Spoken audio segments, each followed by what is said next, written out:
హరి ఓం శ్రీ గురుభ్యో నమః. మనం గురు ఉపదేశ రత్నమాలు చెప్పుకుంటూ జగత్ స్వరూపాన్ని గురించి వివరించి ఈరోజు జగత్ మిథ్యాత్వాన్ని వివరిస్తున్నారు. ఓం నమో భగవతే శ్రీరమణాయ. శ్రీ సద్గురు పరబ్రహ్మణే నమః. జగన్మిథ్యాత్వం. కంటికి కనబడి ఈ జగత్తు నిత్యము కానప్పటికీ అది సత్పదార్థమే అని కొందరు వాదిస్తారు. మన కంటికి కనపడుతుంది కదా ఈ ప్రపంచము, ఇది నిత్యం కాదు, అది మా అందరికీ తెలుసు, మొన్న నిన్న జరిగినవేవి ఉండడం లేదు, కానీ అది నిత్యం కాదని మాకు తెలుసు, కానీ అది సత్పదార్థమే అని అంటారు. అది సత్తే అని కొంతమంది అంటారు. అయితే అవ్యయము నిత్యము అనేవి ఆ సత్పదార్థానికి ఉండవలసిన ప్రమాణాలు కదా అండి అని మనం నిరాకరిస్తున్నాం. సత్పదార్థం అంటే అవ్యయం అంటే నశింపబడినది, నిత్యం అంటే ఎప్పుడూ ఉండాలి. మరి ఆ రెండు లక్షణాలు ఈ జగత్తు కనిపించడం లేదు కదా, అది సత్పదార్థం అని మనం ఎలా అంటాము అని మనం నిరాకరిస్తూ ఉంటాం. కాదు కదా, మరి సత్యమైతే నిత్యమైతే ఎప్పుడూ ఉండాలి, అది ఎప్పుడూ ఉండడం లేదు, పైగా నశించిపోతుంది. కాబట్టి దాన్ని సత్తు అని అనడానికి మనం నిరాకరించవచ్చు. అయితే కనపడే జగత్తు అఖండ ఏక వస్తువుగా కాకుండా వేరువేరై ఉన్నప్పటికీ నిజానికి అది వేరు కాదు అని కొంతమంది అంటారు. కనపడే జగత్తంతా అఖండమైన ఏక వస్తువుగా కాకుండా వేరువేరుగా కనపడుతూ ఉన్నాము. ఇప్పుడు ఉంది కదా మనకు, అలాగే ఈ ప్రపంచం వేరువేరుగా కనపడుతూ ఉన్నప్పటికీ నిజానికి అది వేరు కాదు అని కొంతమంది అంటారు. కానీ మార్పు చెందని ఏకత్వం, అవిభాజ్యం ఆ సద్వస్తువుకి ప్రమాణాలే కదా. సద్వస్తువు ఎప్పుడూ మార్పు చెందదు, ఏకమై ఉంటుంది. అవిభాజ్యం అంటే విభజన లేకుండా ఉంది, మరి దాన్ని సత్ అంటున్నాము. ఆ సద్వస్తువుకి ఇంత చక్కటి ప్రమాణాలు ఉండగా మరి వేరువేరుగా కనపడుతూ మరి ఖండఖండాలుగా ఉన్నది ఒకటేనండి అని ఎలా ఒప్పుకుంటాము అని నిరాకరిస్తూ ఉంటారు కొంతమంది. ఇక్కడ వివరణ ఏమిటంటే, ఇప్పుడు అసలు అర్థమైందా? ఒకళ్ళు ఒక రకంగా చెప్తున్నారు, ఒకళ్ళు ఒక రకంగా చెప్తున్నారు. ఆ రకరకంగా చెప్తున్నది కంటికి కనపడుతోంది, జగత్తు నిత్యం కాకపోయినా సరేనండి, అది సత్యేనండి అని కొంతమంది అంటున్నారు. నిత్యం కాకపోయినా సత్య అంటున్నారు కొంతమంది. అదేమిటండి బాబు, అదేమో సత్పదార్థం అవ్యయంగా ఉంది కదా, నిత్యమై ఉంది కదా, సత్పదార్థానికి ఉండవలసిన ప్రమాణాలు మరి ఈ అసత్యము అనిత్యమై ఉన్నది ఈ జగత్తుకి లేవు కదా, దాన్ని సత్తని ఎలా అంటాము అని కొంతమంది నిరాకరిస్తారు. అలా వేరువేరుగా కనపడుతూ ఉన్నా కూడానండి అది ఒకటే వస్తువా, నిజానికి వేరు కాదని కొంతమంది అంటారు. అయితే మార్పు చెందని ఒకే ఒక సద్వస్తువా, అవిభాజ్యమైన సద్వస్తువా, మరి మార్పు చెందకుండా అలా ఉన్నప్పుడు ఇది మరి మార్పులు చెందుతోంది కదా అని కొంతమంది నిరాకరిస్తారు. దీనికి వివరణ ఏమిటంటే, నాశనము లేనిది, మార్పు చెందనిది, స్వయం ప్రకాశమానమై ఉన్నది, ఈ మూడు సద్వస్తు యొక్క లక్షణాలుగా పరిగణించాలి అంటారు శ్రీరమణులు. ఆయన ఏమంటారంటే, సద్వస్తువ అంటే సత్, ఆ శాశ్వతమైన పరబ్రహ్మము అంటే భగవాన్ చెప్పిన నిర్వచనం ఏమిటి అంటే, నాశనం లేకుండా ఉండాలి, మార్పు చెందకుండా ఉండాలి, స్వయం ప్రకాశమై తాను ఉండడానికి దేని మీద ఆధారపడకుండా తనకు తానే ఉండగలిగిందై ఉండాలి. ఈ మూడు సద్వస్తువు యొక్క లక్షణాలు. ఈ మూడింటినే సద్వస్తువుగా పరిణమించాలి తప్ప, మనం పరిగణించాలి తప్ప ఇంకా మిగతా దేనిని సద్వస్తువుగా మనం గ్రహించకూడదు అన్నారు శ్రీరమణులు. అర్థమైంది కదా ఎలా ఉండాలి, అది నాశనం లేకుండా ఉండాలి, మార్పు చెందకుండా ఉండాలి, తనకి తానే ఉండగలిగేదే ఉండాలి. అలాంటిది ఏదైనా మన దృష్టి పదంలో ఉంటే అదే సద్వస్తువా, దానికంటే అన్యంగా ఏ ఒక్క లక్షణం కలిగింది ఉన్నా అది సద్వస్తువు కాదు అన్నారు రమణులు. కాలమనే చక్రాయుధం చేస్తున్న ఈ జగత్తుని సత్పదార్థమని జ్ఞానులు అనమన్నా అనరు. కాలమనే చక్రాయుధం చేతుల్లో ఇది నాశనం అయిపోతుంది. కాలం మరి అలా అలా వస్తూ ప్రతి దృష్టాన్ని ప్రతి సంఘటనని నాశనం చేసేస్తుంది కదా మరి. కాబట్టి చేస్తున్న ఈ జగత్తుని సత్పదార్థమని జ్ఞానులు అనరు. నిత్యమై దేశ కాలాతీతమైన స్వయం ప్రకాశత్వమే ఈ సత్పదార్థ లక్షణం. నిత్యమై ఉండాలి, దేశ కాలాలకు అతీతమై ఉండాలి. కాలాతీతమై ఉన్న దానిని మరి కాలం ఏం చేయగలుగుతుంది? మరి మనకు తెలియపడి ఈ జగత్తు కాలం యొక్క క్రీడలో కలిగి తొలగిపోతుంది కదా. ఆ సద్వస్తువు కాలాతీతమై ఉంది కదా. కాబట్టి అది దేశాతీతమై ఉంది, కాలాతీతమై ఉంది, స్వయం ప్రకాశమై ఉంది. కాబట్టి అదే ఈ సత్పదార్థ లక్షణంగా మనం గుర్తించాలి. సత్పదార్థ లక్షణం అంటే దేశ కాలాతీతమై దేశ కాలాల్లో కలుగుతున్న ఏ మార్పులు, ఏ చేర్పులు, ఈ కోర్పులు లేనిదై అన్నిటికీ ఆధారమై తనకు తానే వెలుగుతున్నదై ఉన్నదేదో అదే సత్పదార్థము, అదే పరబ్రహ్మము.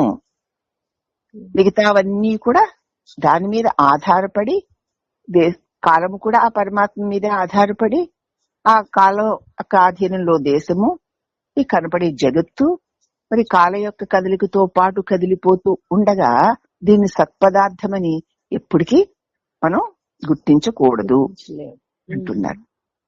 ఇప్పుడు మనకి ఏదైతే తెలియబడుతుందో దాన్ని సత్యమని అనుకోవడానికి వీల్లేదు. అది సత్తు కాదు, అది బ్రహ్మము కాదు, ఎప్పటికీ కాదు. బ్రహ్మం అంటే దీనికి విలక్షణమై ఉన్నది అని గుర్తించాలి.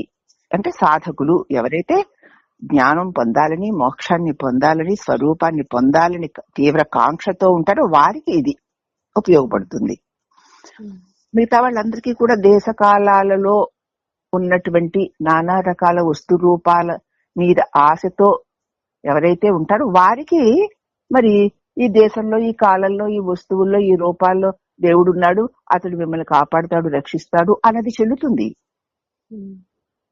కానీ మోక్షమే ప్రథమ లక్ష్యంగా కలిగి ఈ జన్మ మృత్యువుల యొక్క, ఈ జగత్తు యొక్క మరి అనిత్యత్వము, అశాశ్వతత్వము, దుఃఖము గుర్తించి దీనికంటే విలక్షణమైనది ఏదో ఉన్నది, అది నేను పొందాలి అనే వారికి భగవాన్ చెప్పినటువంటి పరబ్రహ్మ యొక్క సత్యత్వం చెల్లుతుంది.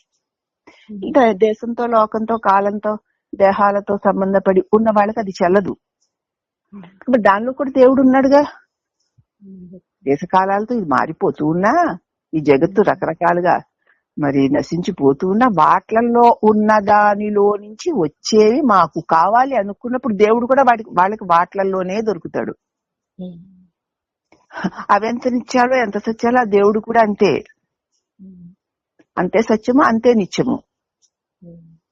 అదేమిటండి బాబు, దేవుడు అంత మనంత సత్యమా, మనంత నిత్యమా అంటే మరి మారిపోయే వాట్ల వల్ల వచ్చే దానిని కోరుకుంటున్నప్పుడు దాన్ని ఇచ్చేవాడు కూడా మారిపోయేవాడయ్యే ఉండాలి. ఎందుకంటే ఈ దేవుడు కాబట్టి ఇంకో దేవుడు, ఇంకో దేవుడు కాబట్టి ఇంకో దేవుడు మారిపోతున్నారుగా. కానీ ఈ దేవుళ్ళకందరికీ, ఈ దేవతలకందరికీ, ఈ లోకాలకందరికీ, ఈ జీవులకందరికీ ఆధారమైన ఆ పరబ్రహ్మము మారడం లేదుగా. అందుకే వాసుదేవ పరమాత్మ ఏప్యన్య దేవతాభక్త్యా యజంతో మామభిజానతే తేపి మామేవ కౌంతయ్య యజంత విధిపూర్వకం అన్నాడు. వేరే వేరే దేవతల్ని వేరే వేరే కోరికల కోసం వేరే వేరే విధాలుగా ఆశ్రయించి ఈ జగత్తు విషయ ఆసక్తి కలిగిన వాళ్ళు ఉపాసనలు చేస్తూ ఉంటారు, పాపం వాళ్ళకి తెలియగా. కానీ ఆ వేరే వేరే దేవతలు వేరే వేరే ఉపాసన ద్వారా వేరే వేరే ఫలితాలని ఇస్తున్నారు అంటే వారు స్వయం శక్తివంతులు కారు. ఆ దేవతలకి, ఆ దేవతలను ఉపాసించేటువంటి ఆ ఉపాసకులకి, ఆ జగత్తుకి కూడా ఆధారంగా నేనే ఉండి వారందరికీ ఆ శక్తిని ప్రసాదిస్తున్న వాడిని నేనే అని చెప్పాడు భగవంతుడు. ఇప్పుడు మరి మనం కోరుతున్న దేవతలు, ఆ దేవతల నుంచి వస్తున్నటువంటి ప్రయోజనాలు అసత్యాలా అండి? మరి మేము ఇలా మొక్కుకుంటే, ఈ పూజ చేస్తే మాకు ఆ ఫలితం వచ్చింది కదా, ఇది మీరు అసత్యమని ఎలా అంటారండి? వచ్చింది. అది ఎంతసేపు ఉంటుందో చూడు. ఉంటుందా? ఉండకపోవచ్చు. లేకపోతే నువ్వైనా ఉంటావా? ఉండకపోవచ్చు, ఉండవు. కాబట్టి ఇవన్నీ కూడా వస్తాయి, కాసేపు ఉంటాయి, పోతాయి. ఇటువంటి వచ్చి పోయేవన్నీ కూడా జగత్తు యొక్క లక్షణాలై ఉండడం చేత ఈ జగత్తు కంటే విలక్షణుడై ఈ జగత్తుకి ఆధారభూతుడై ఉన్నటువంటి ఆ పరమాత్మ సత్వస్తువ. దానికి ఏ వికారాలు లేవు, రాకపోకలు లేవు, జన్మ మృత్యువులు లేవు. స్వల్ప స్వల్ప ఫలితాలకి ఆశించిన వారి కోసం స్వల్ప ఆరాధనలు, దానికి తగిన ఉపాసనలు ఇప్పటికే జగత్తులో దేహాన్ని పట్టుకుతి వారి కోసం చెప్పబడ్డాయే తప్ప సద్వస్తువు దర్శనం, సద్వస్తువుని పొందాలి, శాశ్వతత్వాన్ని పొందాలి అనుకున్న వారికి ఇది చెందదు అని చెప్పేశారు. కాబట్టి మనమే చూసుకోవాలి మనకి ఏం కావాలి.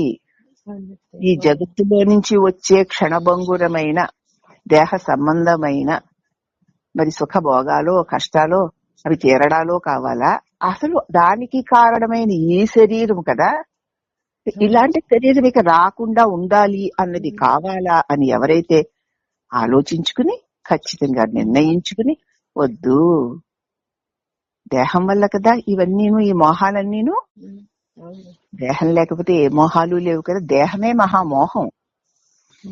ఆ దేహం వల్లనే ఈ లోకం సత్యమని నిత్యమని శాశ్వతమని దీనిలో ఏదో సుఖముందనేటువంటి భ్రాంతి కలుగుతోంది.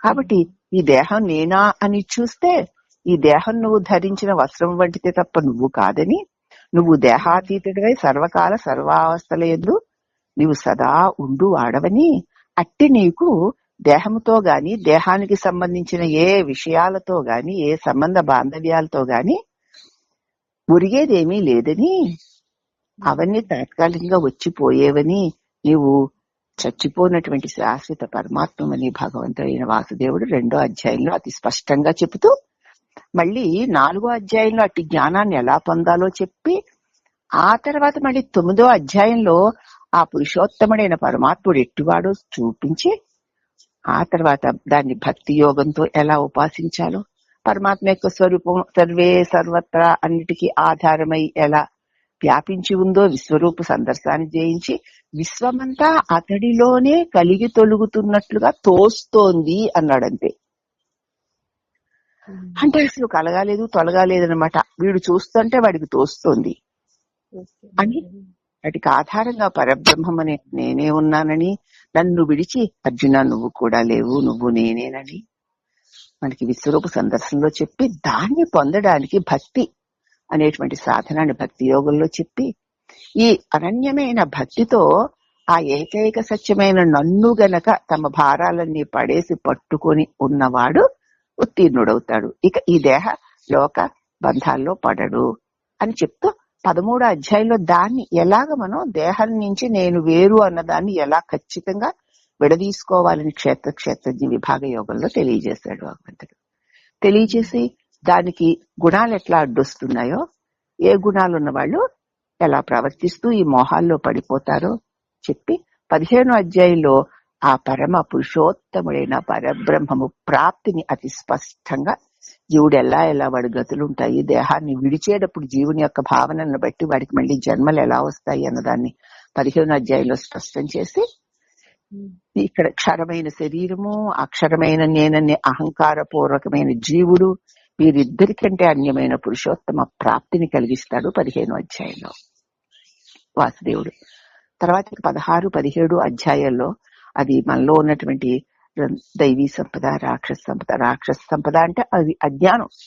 ఈ దేహం నేను అనుకోవడం, మోహంతో ఉండడం అనేటువంటి ఆ రాక్షస సంపద కాదు, అంతా భగవంతుడే అనేటువంటి దైవీ సంపద ఎలాగ మనం పెంపొందింపు చేసుకోవాలో చెప్పి, దానికి శ్రద్ధ అనేటువంటిది ఎంత అవసరమో, ఈ జగత్ వ్యామోహాల్లో పడి దేహ వ్యామోహాల్లో పడి ఇదే సత్యమనుకు దీనిలో పడి కొట్టుకుపోకుండా, అసలు ఏమిటి జగత్తు, ఏమిటి జీవులు, ఏమిటి పుట్టడం, ఏమిటి చావడం అని ఒక ఆసక్తి కలిగి సద్గురువుని ఆశ్రయించి అతని బోధయందు శ్రద్ధ, ఆ శ్రద్ధతో కూడినటువంటి విశ్వాసముతో కూడినటువంటి విరాగము, అట్టి విరాగ దృష్టితో గనుక ఎవడైతే చూస్తాడో శ్రద్ధాక్రియ విభాగ యోగంలో అటువంటి వాడు విడుదల పొందుతాడు అని. ఈ జ్ఞానమంతా తెలిసిన తర్వాత ఇక వాడికి మోక్షం కావాలి అన్న కాంక్ష కూడా ఉండదు.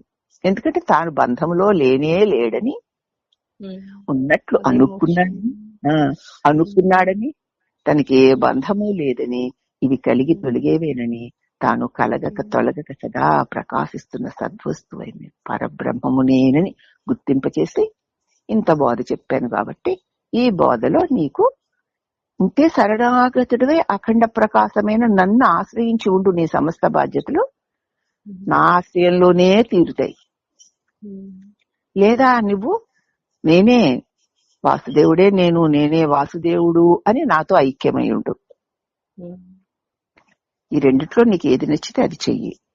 లేదు అన్నావా ఈ జగత్తే సత్యం, ఇదే నిత్యం అనుకుంటావా, నీ ఇష్టం, ప్రవర్తించు. కానీ నువ్వు ఏమి అనుకున్నా, ఎప్పుడు అనుకున్నా, ఎక్కడ అనుకున్నా, నువ్వు పొందాలనుకున్నా పొందొద్దు అనుకున్నా నీవు ఆ బ్రహ్మానికంటే వేరు కాదు. ఎప్పుడు నువ్వు ఆ అఖండ ప్రకాశానికంటే వేరు కాదు నేనని తెలుసుకుంటావో, ఇకప్పుడు ముక్తి కూడా మోక్ష సన్యాస యోగం. సన్యాసింపబడితే నీ నుంచి ముక్తి కాంక్ష కూడా ఊడిపోతుంది. ఎందుకు? ఎవడు ముక్తుడు? ఎవడికి ముక్తి కావాలి? ఏదైనా బంధంలో ఉన్నవాడికి ముక్తి కావాలి. నీకేం బంధాలు ఉన్నాయి? ఒళ్ళు బంధం ఉందా? ఇళ్ళు బంధం ఉందా? భర్త బంధం ఉందా? బిడ్డల బంధం ఉందా? భోగ భాగ్యాల బంధం ఉందా? ఐశ్వర్యాల బంధం ఉందా? ఏ బంధం ఉందో చూసుకో. ఎక్కడైనా ఏ బంధమైనా ఉంటే ఆ బంధం ఎంత విలువైందో, ఎంత విలువ లేనిదో, దానికోసం నువ్వేమి చెయ్యగలవో చూసుకో. ఆఖరికి నీకు తెలుసు నువ్వేమీ చెయ్యలేవని, అవి అలా వచ్చిపోయేవని నీకే తెలుస్తుంది. ఆ వచ్చిపోయే వాటిని వచ్చిపోతున్నాయి, చచ్చిపోతున్నాయని తెలుసుకుని అంగీకరించి దాన్ని అంటుకోకుండా నిర్లిప్తంగా ఉదాసీనంగా ఉండడమే జీవన్ముక్తి. ఈ దేహం ఉండగానే నువ్వు ముక్తుడే, వాటి పట్ల అనాసక్తి యోగంతో జీవిస్తావు.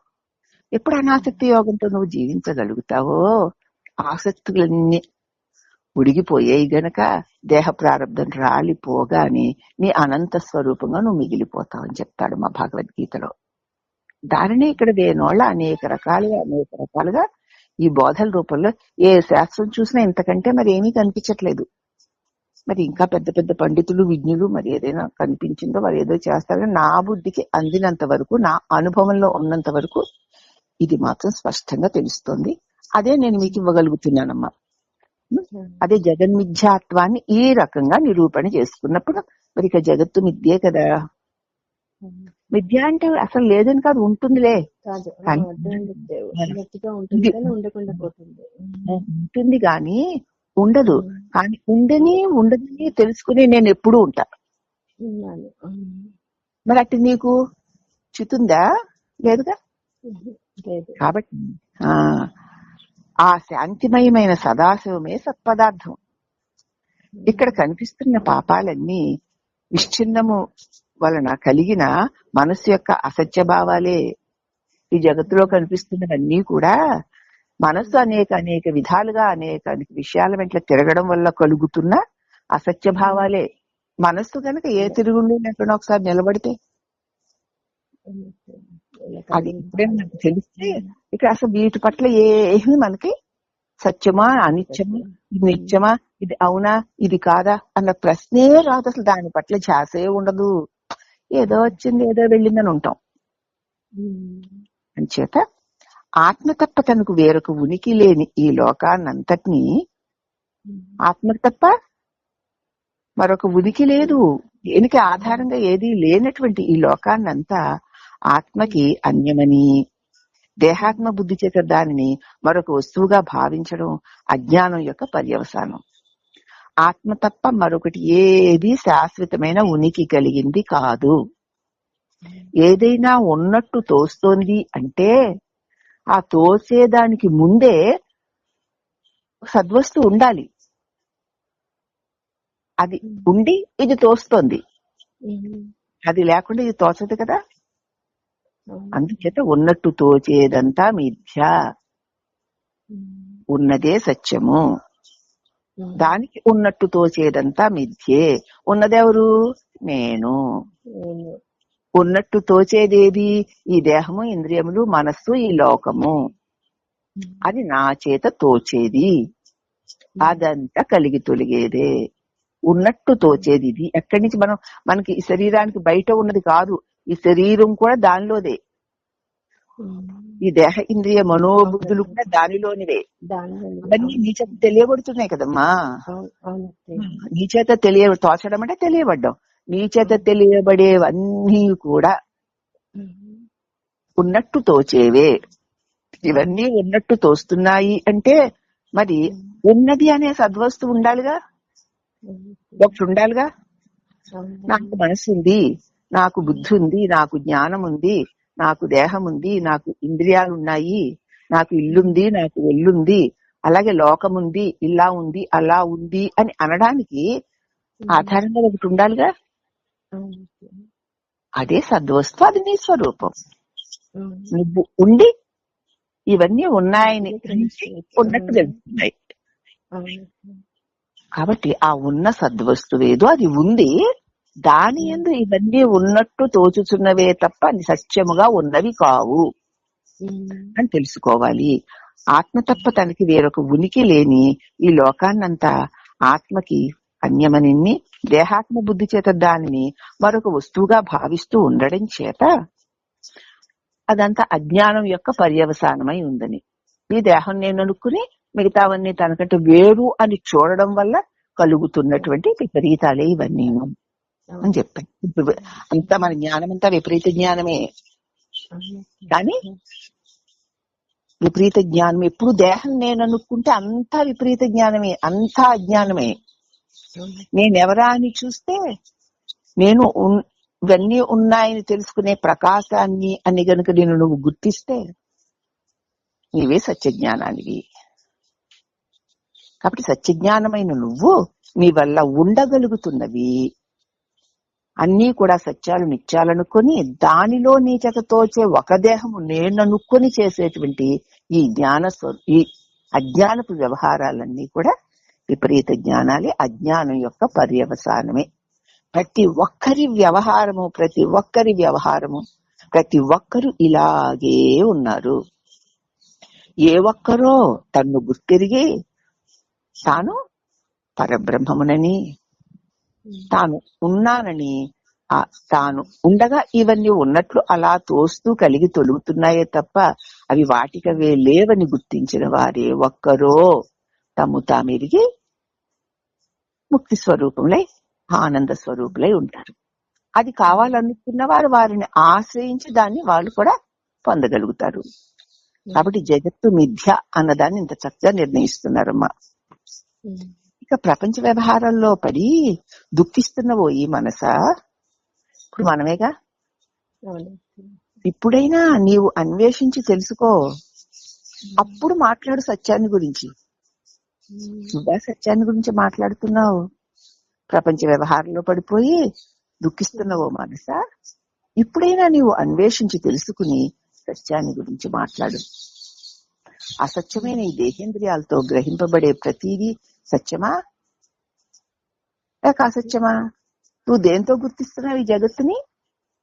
ఈ దేహేంద్రియ మనోబుద్ధులతో కదా జగత్తు గుర్తింపబడుతోంది. మరి ఈ దేహేంద్రియ మనోబుద్ధులు సత్యంగా శాశ్వతంగా ఉంటాయా? అసత్య అనిత్యములైన దేహేంద్రియ మనోబుద్ధులతో గుర్తింపబడిన ఈ జగత్తు మాత్రం సత్యము నిత్యము ఉంటుందా? అసలు నువ్వు గుర్తించే పరికరమే అసత్య పరికరం, స్వయం శక్తి లేని పరికరం, తనకి తానే ఉండలేని పరికరం. దాని ద్వారా నువ్వు గుర్తించేవన్నీ కూడా మరి అసత్యమైన, అది అసత్యాన్ని చూపిస్తుంది తప్ప సత్యాన్ని చూపించగలదా? చూపించలేదు. అందుచేత ప్రపంచ వ్యవహారాల్లో పడిపోయి ఇదే సత్యాలను దుఃఖిస్తున్నావు మనసా, ఇప్పుడైనా నీవు అన్వేషించి చూడు, అప్పుడు సత్యాన్ని గురించి మాట్లాడు. అసత్యమైన ఈ దేహేంద్రియాలతో గ్రహింపబడే ప్రతిదీ సత్యమా లేక అసత్యమా? ఆ గ్రహించే ఆ దేహేంద్రియ మనోబుద్ధులే అసత్యాలే. దాని ద్వారా గ్రహింపబడుతున్న ఈ జగత్తు సత్యము నిత్యము అనుకోవడం నిజంగా అజ్ఞానమే కదా అని గ్రహించాలి. అది అక్కడ చెప్పే మిథ్యాత్వాన్ని ఇలా నిరూపిస్తున్నారు. ఇక సత్యరూపమైన తమ ఆత్మస్థితి నుంచి జారి అజ్ఞాన అంధకారంలో ములిగి దేహమే నేను కదా, ఈ దేహం నేను, ఈ దేహం స్త్రీ, ఈ దేహం మగాడు ఇది వాణి, ఇదేమో గీత, వాడేమో రాము, వీడేమో ఎవరో సతీష్, వీడేదో నరేషు అనుకుంటూ ఆ పేర్లు తమవే అని అనుకుంటూ భావిస్తూ ఈ జీవులు తమకి ఎదురుగా ఉన్నట్టు చూస్తున్న ఈ జగత్తు అసత్యమే గాని సత్యం కాదు. వాళ్ళే అసత్యం, తాము దేహం కాదు గాని దేహం తాము అనుకుంటున్నారు. అదే కదా అసత్య భావన. అసత్యం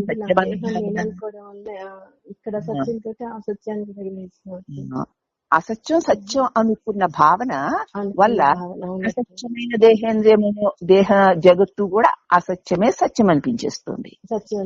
భావమే అక్కడ ప్రతిఫలిస్తుంది, ఈ భావమే అక్కడ ప్రతిఫలిస్తుంది. అసలు ఇది నీ మనస్సు యొక్క ప్రతిఫలనమే వెలుపల ఉన్నటువంటి జగత్తు. నీ మనస్సే సత్యము, దాని ప్రతిఫలనమైన ఈ జగత్తు సత్యము ఒకసారి గుర్తించు అంటున్నారు. చిదాభాసంలో నిజమని తోచి మోహాన్ని కలిగింపచేస్తున్న ఈ వ్యవహారిక జగత్తు శుద్ధ చైతన్య స్వరూపంలో కేవలం మిథ్య అని గ్రహించు నాయన. చిదాభాసంలో చిత్ యొక్క ఆభాస, ఆభాస అంటే ప్రతిబింబం కదమ్మా. ఈ అంతఃకరణ యందు లోపల చైతన్య ప్రకాశపు ప్రతిబింబం పడింది, ప్రతిఫలనం పడింది. చిత్ ఆభాస అంటే ప్రతిబింబము కదా. ఆకాశంలో ఒక సూర్యుడు ఉన్నాడు అనుకోమ్మా, అప్పుడు మనం ఒక అద్దం తీసుకొచ్చి సూర్యుడికి ఎదురుగుండా ఇలా ఏటవాలుగా పెడితే ఎదురుగుండా ఉన్న గోడ మీద ప్రతిబింబం పడుతుంది కదా, ప్రతిబింబం పడుతుంది కదా. అది సూర్యుడిని ప్రతిబింబింప చేసేది ఏమిటి? అద్దం కదా. ఆ అద్దంలో సూర్యకిరణం పడితే దాని యొక్క ప్రతిబింబం మనకి గోడ మీద కనిపిస్తుంది. అవునా? గోడ వంటిది శరీరం, ఆ అద్దం వంటిది మనస్సు, చైతన్యం పరమాత్మ. పరమాత్మ ప్రకాశం అంతఃకరణ అద్దంలో ప్రతిఫలించగా దాని ప్రతిబింబం గోడ మీద రెండవ సూర్యుడిలా కనపడుతుంది. ఇప్పుడు దేహం ఏమిటి? గోడ మీద గోడ వంటిది దేహం, అద్దం వంటిది అంతఃకరణ. అఖండ చిస్వరూపం పరమాత్మ. అంటే ఆ పరమాత్మ యొక్క ప్రతిబింబము చిదాభాసము అంటారు. అది చిత్తూను, ఇది ఆభాసను, ప్రతిబింబం అన్నమాట చిదాభాసము. ఈ చిదాభాసాన్ని అంటే ఈ నేను అని అనగలుగుతున్న నీ ఇప్పటి ఈ తెలివిని నిజమనుకుని ఇప్పుడు మనకు కలుగుతున్న ఈ నేనన్న తెలివి నిజమనుకుని సత్యమనుకుని మోహాన్ని కలగచేస్తున్న ఈ వ్యవహారిక జగత్తు శుద్ధ చైతన్య స్వరూపంలో కేవలం విద్యే. ఈ నేనెవరా అని చూస్తే ఉన్నది శుద్ధ చైతన్యమైన అఖండ చిత్తే. ఈ నేను ఆ చిత్తి యొక్క ప్రతిబింబము. ఆ ప్రతిబింబం వల్ల తోస్తున్నది ఈ దేహము, ఈ జగత్తును. కాబట్టి దీనిని భగవాన్ మిథ్యా నేను అనేవారు. అంటే ప్రతిబింబపు నేనన్నమాట కదా, కలిగి తొలిగే నేనన్నమాట. దానివల్ల తోచేవన్నీ కలిగి తొలిగే వాటినే అది చూస్తుంది, అవి సత్యాలంటుంది. తానే కలిగి తొలుగుతోంది, తానే సత్యం కాదు. ఆ దృష్ట కలిగి తొలిగే వాటిని అన్నిటిని చూస్తే ఇవి సత్యాలు అని భ్రమిస్తుంది. దానికోసం ఇక మోహంలో పడిపోతుంది. అంచేత అవన్నీ మిథ్యాలే అని గ్రహించు అంటూ ఇక్కడ వివరణ ఏమని ఇచ్చారంటే, చిద్ యొక్క ప్రతిబింబమే చిదాభాసము. ముందే చెప్పాను కదా, అఖండ చిత్స్వరూపం యొక్క ప్రతిబింబమే. అది అంతఃకరణలో ప్రతిఫలించింది, అద్దంలో ప్రతిఫలించినట్లు. లేకపోతే ఒక చెరువులో చంద్రుని యొక్క ప్రతిబింబము పడింది. అవునా? చంద్రుడు రెండుగానే కనపడతాడు, అది ప్రతిబింబము. అవునా? ప్రతిబింబము సత్యం కాదు, చంద్రుడే సత్యం. అలాగే చంద్రుడు వంటిది పరమాత్మ యొక్క చిత్స్వరూపము, దాని ప్రతిబింబము వంటిది ఇప్పుడు అంతఃకరణలో నేను నేను అని తోచేటువంటి మన. మరి ఈ ప్రతిబింబము దానికి అదే కదులుతుందా? దానికి అదే మెదులుతుందా? అయితే ఇది కదిలి మెదులుతుంది. ఈ కదలికలు అస్సలా దానివి కావు, ఈ నేనువి కావు. ఇది అఖండ చైతన్యము కదలదు మెదలదు, ప్రకాశిస్తూనే ఉంటుంది. దాని ప్రతిబింబమైన నేను కూడా కదలదు మెదలదు, అంతఃకరణలో అలా ప్రకాశిస్తుంది. తాను ప్రకాశమే, అంతే, అలా ఉందంతే. కానీ మరి అది నేను అనేసరికి దేహేంద్రియ మనోబుద్ధికి, ఈ దేహేంద్రియాలన్నిటికీ కదలికలు వచ్చేస్తున్నాయి. ఎలా వచ్చేస్తున్నాయంటే చెరువులో నీళ్లు కదిలుతుంటే చెరువులో ఉన్న చంద్ర ప్రతిబింబం కదిలిపోతున్నట్లు కనపడుతుంది. కదలికలు చంద్ర ప్రతిబింబానివా నీటివా? నీటివి. కదలికలు నీటివైతే ఆ చంద్ర ప్రతిబింబం ఇలా కదిలిపోతున్నట్టు కనపడుతూ ఉంటుంది. అయ్యో చంద్రుడు ఎలా కదిలిపోతున్నాడో అనిపిస్తుంది. కానీ భావాలన్నమాట, అవి ఏ ఊరికి రకరకాలుగా కలిగిపోతుంది. దీనిలో ఉన్నటువంటి నేనంటే చిదంసకి ఏ కదలికలు లేవు, ఏ మాలిన్యాలు లేవు. అందుకే దీన్ని ఏమన్నారు, ఈ అంతఃకరణలో ఉన్నటువంటి ఈ నేను అన్న భావనని ఏమన్నారు? ప్రత్యేగాత్మ అన్నారు. ప్రత్యేగాత్మ అది ఆత్మ ప్రకాశమే. ఇప్పుడు మనం ఈ ప్రతిబింబము అర్థము అన్నవి జడమైనవి, కానీ చైతన్యవంతమైంది కదా పరమాత్మ, చిత్ ప్రకాశము. అంచేత దాని ప్రతిబింబము కూడా చిత్ ప్రకాశమే. అది దాని వల్ల అంతఃకరణలో కదలికలు ఏర్పడగా ఆ అంతఃకరణ యొక్క కదలికలు దానికి కలిగినట్లు కనిపిస్తున్నాయి. వాడు వెంటనే నేను, ఈ దేహం నేను, ఇదంతా నాది, అది ఇది అనుకుని వాడు ప్రలోభంలో పడిపోతున్నాడు. చంద్ర ప్రతిబింబం నేనే కదులుతున్నాను, నేను గిరగిరా తిరిగిపోతున్నాను, నేను అలలాడిపోతున్నాను చంద్ర ప్రతిబింబం అనుకుంటే ఎంత హాస్యాస్పదంగా ఉంటుంది. అలాగే నేను ఇవి చేస్తున్నాను, నేను అవి చేస్తున్నాను అని అనుకుంటే అలాగే ఉంటుంది. అసలు నువ్వు ఏమీ చేయడం లేదు, నువ్వు అలా ప్రకాశిస్తూ ఉన్నావంటే. నీ ప్రకాశ సన్నిధానంలోనే ఈ దేహేంద్రియ మనోబుద్ధులని కాసేపు కదులుతుంటే వాటి ప్రారంభానికి వచ్చాయి. కదులుతూ ఉంటాయి, కాసేపు ఉంటాయి, కాసేపు పోతాయి. అవి పోయిన వెంటనే ఏమవుతుంది, ప్రతిబింబం బింబంలో ఐక్యమైపోతుంది. అవునా? నువ్వు ఈశ్వర ప్రతిబింబానివమ్మా. ఇప్పుడు అద్దంలో తోచినటువంటి ప్రతిబింబము, లేకపోతే నీళ్లలో తోచిన చంద్ర ప్రతిబింబము జడాలు. కానీ నువ్వు ఈశ్వర ప్రతిబింబానివై ఉండడం చేత, పరమాత్మ ప్రతిబింబమై ఉండడం చేత నువ్వు చేతనుడివి కదా. నువ్వు చేతనుడివై ఉండడం చేత నీ చైతన్య సన్నిధానంలో దేహేంద్రియ మనోబుద్ధులు కదులుతుంటే వాటి కదలికి నావనుకుంటున్నావు. మరి నేనెవరు నన్ను చూస్తే? నువ్వు కేవలం ప్రకాశిస్తున్నావంతే. నీ సన్నిధానంలో అవి కదులుతున్నాయి అని మనం ఈ పరిమితమైన దేహంలో దీనిని నా సన్నిధానంలో ఇవి కదులుతున్నాయి తప్ప నేను నిశ్చలంగా ఉన్నాను, నేను నిర్మల ప్రకాశమై ఉన్నాను అని తెలుస్తుంది. వీటికివే ఉండలేవు అని తెలిసిపోయింది. తెలిసిన తర్వాత మరి నువ్వెవరివి అని తాను నేనెవరా, నాకు ఈ ప్రకాశం ఎక్కడిదా అని నేను దేహేంద్రియ మనోబుద్ధులు కాను, నేను చైతన్య ప్రకాశమై ఉన్నాను గనుకనే నా సన్నిధానంలో ఇవన్నీ కదిలి మెదలగలుగుతున్నాయి. నేను వీటికి వెలుగుని, నేను ఇది కాదు అని తెలుసుకున్నావు ప్రత్యేగాత్మపై. మరి నేనెవరు అని ఆ ప్రత్యేగాత్మ ప్రశ్నిస్తే, నేను ఈ పరిమిత దేహమందు ఉండబట్టి ప్రత్యేగాత్మనై, ఒక తెలివినై, ఒక నేనన్న ఒక ప్రకాశాన్ని ఉన్నానే గాని పరిధిలో ఉండబట్టి నేను దీని యందు ఉన్నట్టు కనిపిస్తున్నాను. అఖండ ప్రకాశమైన ఆ పరబ్రహ్మమునే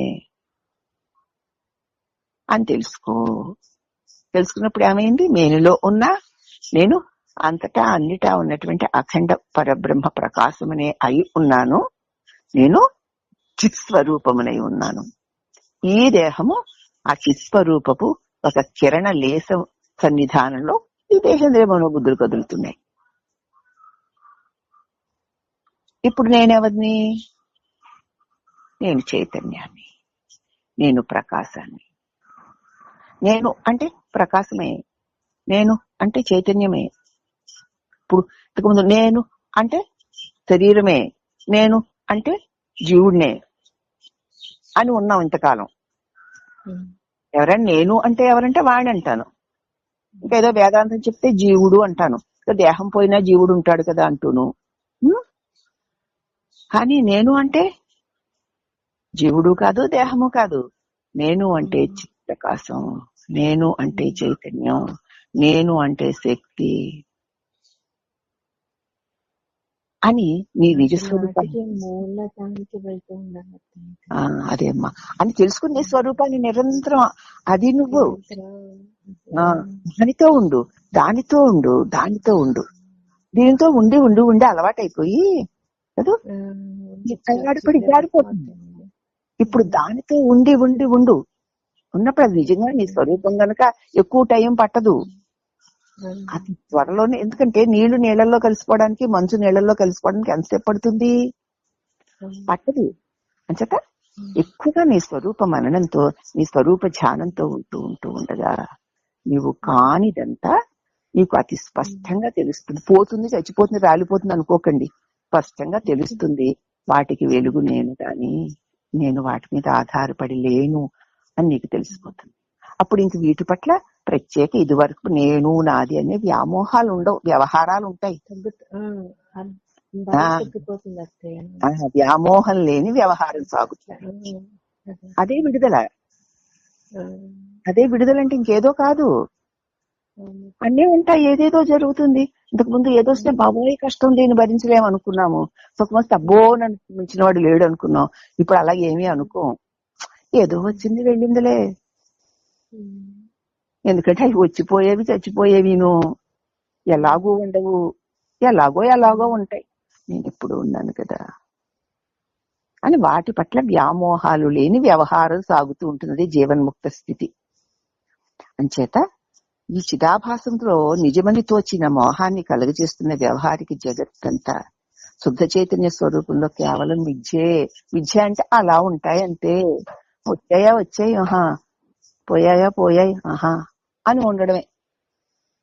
అసలు లేవని కాదు, తెలిసిందా?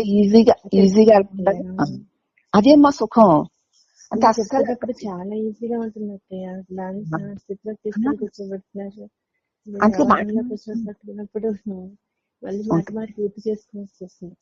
అందుకే నీ బోధ ఉంటే అమ్మా నిరంతరం చాలా వరకు మనకి స్వప్రయత్నంతో నిలబడలేని మనం బోధ వల్ల గట్టిగా నిలబడిపోగలుగుతాం. అంచేత దీనికి లేవగానే మొదటి తల్లిం పదే వస్తుంది. అంతే కదా, చిత్తే కదా ఉన్నాను నేను అనగానే అత్తయ్య, కళ్ళు తెరవగానే నేను అన్న భావన దాంతో కనెక్ట్ అవుతుంది అత్తయ్య.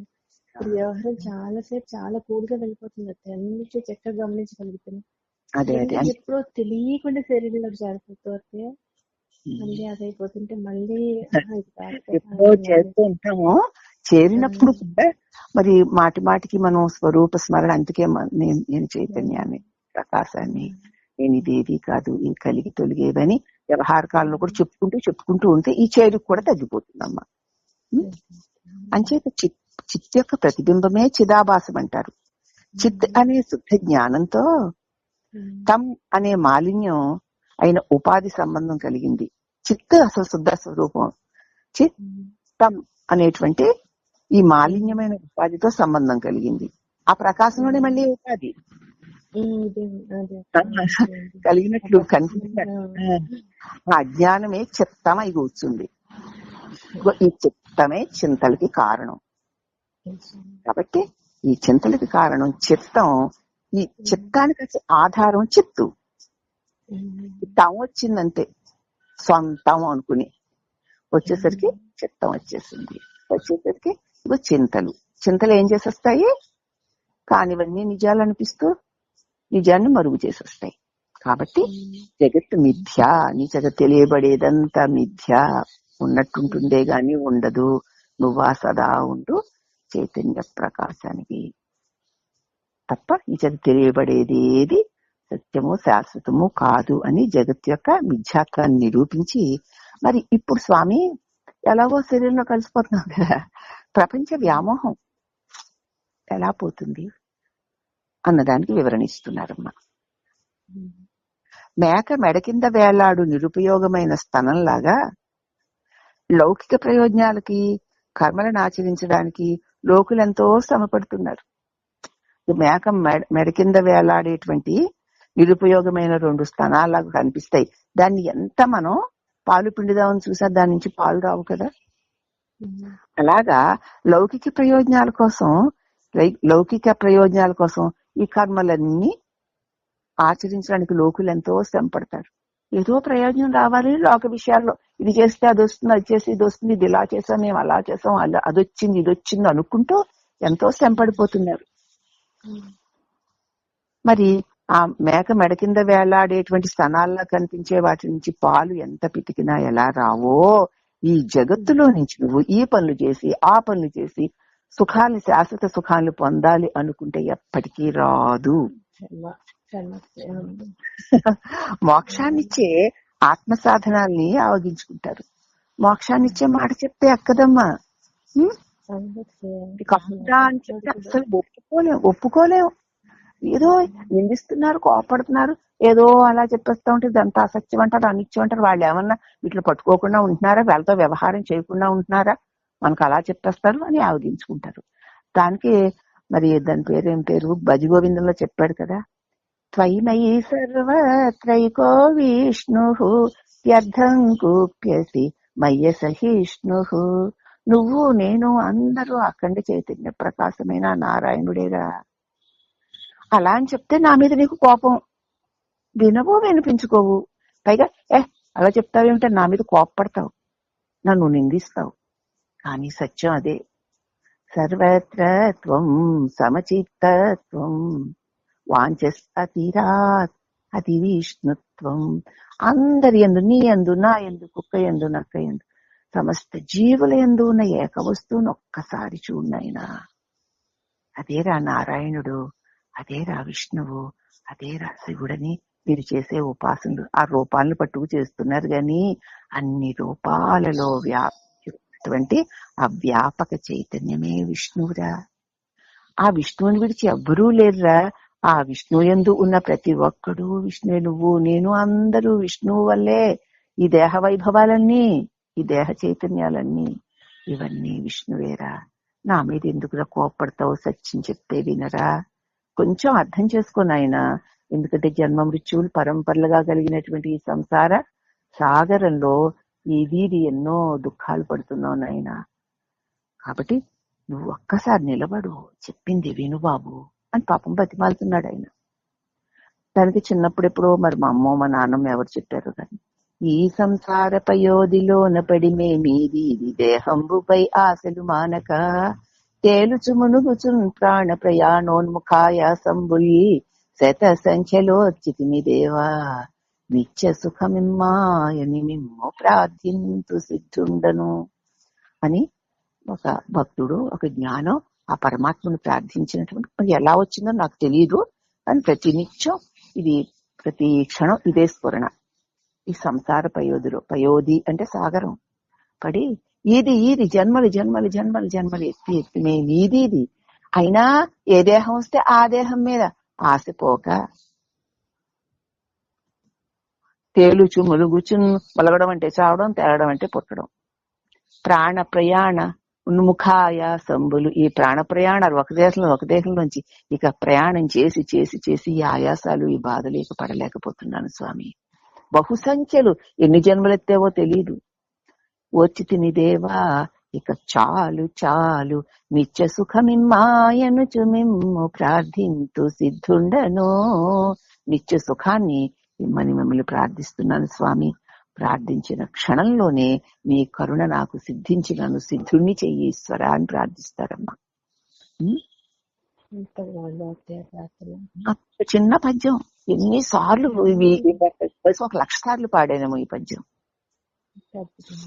దాని అంతరార్థం లోపల అనుభవానికి వస్తుంటే ఆర్తితో, ఈ దుఃఖం అంటే దుఃఖం కాదు, అర్పణ భావంతో మనసు కరిగిపోతుంటే మళ్ళీ మళ్ళీ ప్రార్థించాలి. ఆ ప్రార్థనలోనే, ఆ దుఃఖంలోనే ఒక తీయని, ఒక రకమైనటువంటి ఆలంబన, ఒక ఊత కనిపిస్తూ ఉండేవి. అదే కదా నిత్య సుఖం కావాలి. ఎన్ని జన్మలు వచ్చాయో, ఎన్ని జన్మలు వచ్చి పునరపి జననం పునరపి మరణం పునరపి జనని జఠరే సైనం. అబ్బా ఇహ సంసారే బహుదుస్తారే పాహి మురారే కృపయా పారే, పాహి మురారే కృపయా పారే, కాపాడు మురారి. ఈ శరీరంలో ఉన్న అహంకారమే మురా అనే రాక్షసుడు. కాబట్టి ఎవరినైనా ప్రార్థించారో వారి అహంకారం అనే ముర అనే రాక్షసుని సంహరించావట. చాలు నాయన, నాకు ఈ మళ్ళీ మళ్ళీ ఈ తల్లి గర్భంలోని ఈ జఠరలో పడి ఈ నరకం ఇక వద్దు ఈశ్వరా, నన్ను రక్షించు, ముర అనే రాక్షసుని సంహరించు, ఈ అహంకారం అనే రాక్షసుని సంహరించి అంటే నాకు శాంతిని ప్రసాదించు అంటాడు భజగోవిందంలో. ఎక్కడ చూసినా ఒక్క శ్లోకం యొక్క అర్థమే ఇంక శాస్త్రాలన్నింటిలో కనిపిస్తుందమ్మా నాకు. ఇప్పుడు ఏ పుస్తకం తీసినా అదే, ఏ ఆత్మజ్ఞాన సంబంధమైన ఏ పుస్తకం తీసినా, ఏ పదం తీసినా అదే. ఉన్నది జీవుడు, దేవుడు, ఆర్తితో ఉన్న జీవుడు, అనుగ్రహిస్తున్న దేవుడు తప్ప నాకు ఇంకేమీ కనిపించట్లేదు. అందుచేత ఈ ప్రపంచ వ్యాప్తి ఇలాంటిది అమ్మా. ఏదైతే మనం మనసుకి ఎక్కువగా తెలుస్తూ ఉంటామో దానికి సంబంధించిన సంఘటనలే వాళ్ళతోటే కనెక్షన్స్ తెలియకుండా ఏర్పడతాయి అత్తయ్య. ప్రపంచంలో మన ఆనందానికి అక్కడ తెలియకుండా అటు ట్రావెల్ చేస్తాం అత్తయ్య. అప్పుడు అంటే రెండు చూసాం కాబట్టి అర్థం అవుతుంది అత్తయ్య. దేని పట్ల జీవుడి యొక్క ఆర్తి ఉంటుందో తెలియకుండా మనం ట్రావెల్ అట్టే అవుతుంది. లోకం మీద ఆసక్తి ఉన్నప్పుడు లోకల మాటలన్నీ ఆకర్షిస్తాయి మనల్ని. భగవంతుడు మాటలు మరీ మరి విసిగెత్తిపోయినప్పుడు అనిపిస్తుంది ఏంటిది అని ప్రశ్న వచ్చినప్పుడు ఆయన పట్ల తెలియకుండా ఆర్తి పెరిగిపోతా ఉంటుంది. పెరిగినప్పుడు ఇది నా అనుభవంలోనే చెప్తున్నాను అప్పుడు. అదే అమ్మా, చాలా కాలంగా ఇది ఇంకా వద్దు పోయి, ఎందుకంటే ప్రపంచంలో చాలా అలజడిగా అనిపిస్తుంది. అంటే ఉండలేకపోతున్నాను, ఏ ఫంక్షన్స్ కి దేనికి అటెండ్ అవ్వట్లేదు. అంటే అది సమూహం నచ్చట్లేదు. ఎంతసేపు ఈ వినడం ఇలాంటి వాటిలోనే ఆనందం పొందుతున్నప్పుడు మనసు తెలియకుండా అనుకోకుండా మీరు ఫోన్ చేయడం, మళ్ళీ సత్సంగం అనిపించింది. కరుణ అంటే ఏంటో భగవంతుడికి అర్థమవుతుంది. ఎప్పుడైతే ఈ లోకంలో అర్ధాటాలు, ఈ హంగామాలు ఎప్పుడు మనకి అబ్బాయి ఎనర్జెటిక్ గా ఉంటాయో, ఏమిటిది దీనికోసం 3 నాళ్ళ ముచ్చట కోసం ఏమిటిది అయ్యో ఇది అవసరమా మనకి అని అనిపిస్తూ ఉంటుందో అప్పుడు అంతకంతగా మనం ఈశ్వరుడి వైపుకి ఏడవబడతాం అమ్మా. అదే ప్రపంచ వ్యామోహం. కాబట్టి మోక్షాన్నిచ్చే ఆత్మ సాధనాలను పాపము ఈ లోకుడు అవగించుకుంటారు, ఇష్టపడరు. అబ్బా ఏమింటాం లేదు దస్మాను అనుకుంటారు. వీరి శ్రమని చూస్తే ఎంతో జుగుత్సాకరంగా ఉంటుంది, భరించలేని విధంగా ఉంటుంది. ఇప్పుడు మీరు అన్నారుగా అక్కడ బాగోట్లేదు, దాని మీదకి అసలు వెళ్ళడం లేదని. ఆయన బాగా కఠినమైన మాట, జుగుత్సాకరంగా ఉంటుంది. అబ్బా ఎందుకిది అనిపిస్తూ ఉంటుంది. భరించలేం బాబోయ్, ఎందుకు వచ్చింది, ఎందుకు ఈ గోళ, ఏంటి ఒక్క నిమిషం అలా కళ్ళకు అలా కనపడి అలా పోయేదానికి అని లోపల మాకు తెలియకుండానే అదే అసహ్యం, ఏదో నెట్టేద్దామని వాళ్ళ మీద ద్వేషమని కాదు. నాకు ఎందుకు నాకొద్దు, దూరంగా వెళ్ళిపోతున్నాం తెలియకుండానే. అక్కడ వ్యవహారం జరుగుతున్నప్పుడు అందరూ మాట్లాడుకుంటున్నా మనం పక్కకి అంటే పక్కకి వెళ్ళిపోతున్నాం. నాకెందుకు అనిపిస్తుందమ్మా. అదే అనిపిస్తుంది. ఎందుకంటే మానవులు ఆవగింతంత సుఖం కోసం తమ మనస్సుని వంచే ఇంద్రియాల మార్గంలోకి ఉపయోగించేసి శ్రమ పడిపోతున్నారు. అక్కడ సుఖం లేదు, ఆవగింతంత ఉంది అక్కడ సుఖం. దానికోసం మనసు వంచి అది ఎంతో గొప్పగా చేసేసి ఒక పెద్ద హిమవత్ పర్వతం అంత చేస్తుంది. అక్కడ గోరంత ఆవగింతంత సుఖం ఉంటే ఇంతటా అంతంటని అది ఏం చేస్తుంది, వంచి ఇంద్రియాల మార్గంలోకి నెట్టేస్తుంది. ఆహా ఓహో అంటూ దానికోసం మనం పరుగులు పెడుతున్నారు జనాలు. అయితే ఈ తలుపులన్నీ ఎక్కడి నుంచి మొలకెత్తుతున్నాయి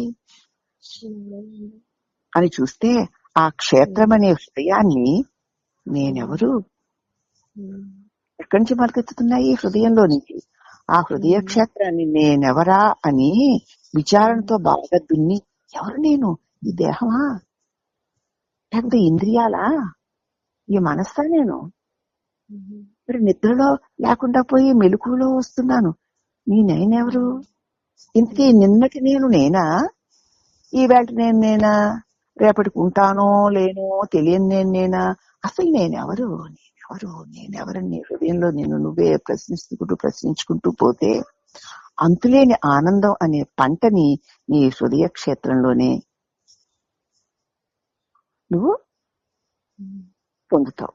ఆహా, ఎంత ఆశ్చర్యము కదా! ఎక్కడ లేదో అక్కడ వెతికి గోరంతను కొండంత చేసుకుని వ్యామోహపడి తిరిగేటువంటి వారికిను అసలు ఇదంతా ఎవరిది, ఎక్కడిది, ఎక్కడి నుంచి వచ్చింది, ఎక్కడికి వెళుతుంది, అసలు నేనెవరు, పుట్టక ముందు నేనెవరు, పుట్టిన తర్వాత రకరకాలుగా మారిపోతున్న ఈ శరీరంలో అన్నిటినీ గుర్తిస్తూ ఉన్న నేనెవరు, చచ్చిపోయాక నేనేమవుతాను, అసలు నేనెవరు అని నువ్వు ప్రశ్నించుకుంటే నేనన్నదే లేదని, ఉన్నది ఏకైక పరమాత్మేనని తెలుస్తుంది.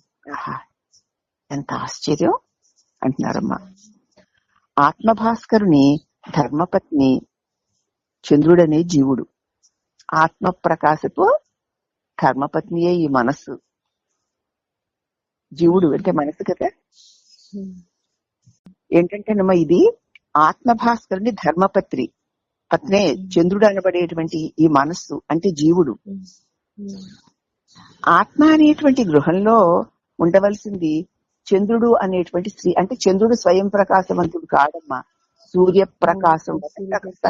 అంటే తనకి తానే ఉండలేనివాడు, ప్రకాశిస్తూ ఉంటాడు. ప్రకాశం వాడిది కాదు, కానీ చంద్రప్రకాశము వెన్నెల అంటాం మనం, కానీ అది సూర్యుడిది.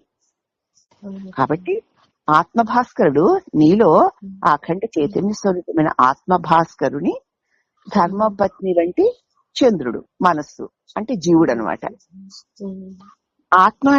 ఆత్మగృహం అనే హృదయంలో ఉండవలసింది చంద్రుడనే స్త్రీ అంటే చైతన్య శక్తి. చంద్రుడనే శక్తి. దీనికే చెప్పాను, మరి అన్నపూర్ణ ఎక్కడుందో తెలియదు, అది మ్యూట్ లో పెట్టుకుందో ఏమో. ఏంటంటే ఆత్మాత్మం గిరిజామతి సహచర ప్రాణా శరీరం గృహం పూజాతే విషయో ఉపభోగ రచన నిద్రా సమాధి స్థితి సంచార పదయో ప్రదక్షిణ విధి స్తోత్రాన్ని సర్వాణి యజ్జత్ కర్మ కరోమి తత్తదఖిలం శంభో తవారాధనం. ఆత్మ, పోయి పరమాత్మ, నువ్వు యజమానుడివి కదా. గిరిచే నీ పత్ని అంటే ఈ మనస్సే, ఈ జీవుడే నీ పత్ని అంటే నీ వల్ల ఉండగలుగుతున్నవాడు. నువ్వు యజమానివై ఉన్నావు. ఈ శరీరం అనే గృహంలో నీవు యజమానుడివై ఉన్నావు పరమాత్మ. నీ పత్ని అయిన గిరిజ ఈ మనస్సే, ఈ జీవుడే నీ పత్ని. ఈ గిరిజ మతి అంటే మనస్సు అనమాట. సహచర ప్రాణాహ శరీరం గృహం. శరీరం అనే గృహంలో ఈ పంచ ప్రాణాలు సహచరుడే సేవించుకుంటున్నాయి. శరీరం గృహం పూజాతే విషయో ఉపభోగ రచన. ఈ విషయాలు, ఇంద్రియాలు వెళ్లి జగత్తోంచి విషయాలను పట్టుకొస్తున్నాయి కదా.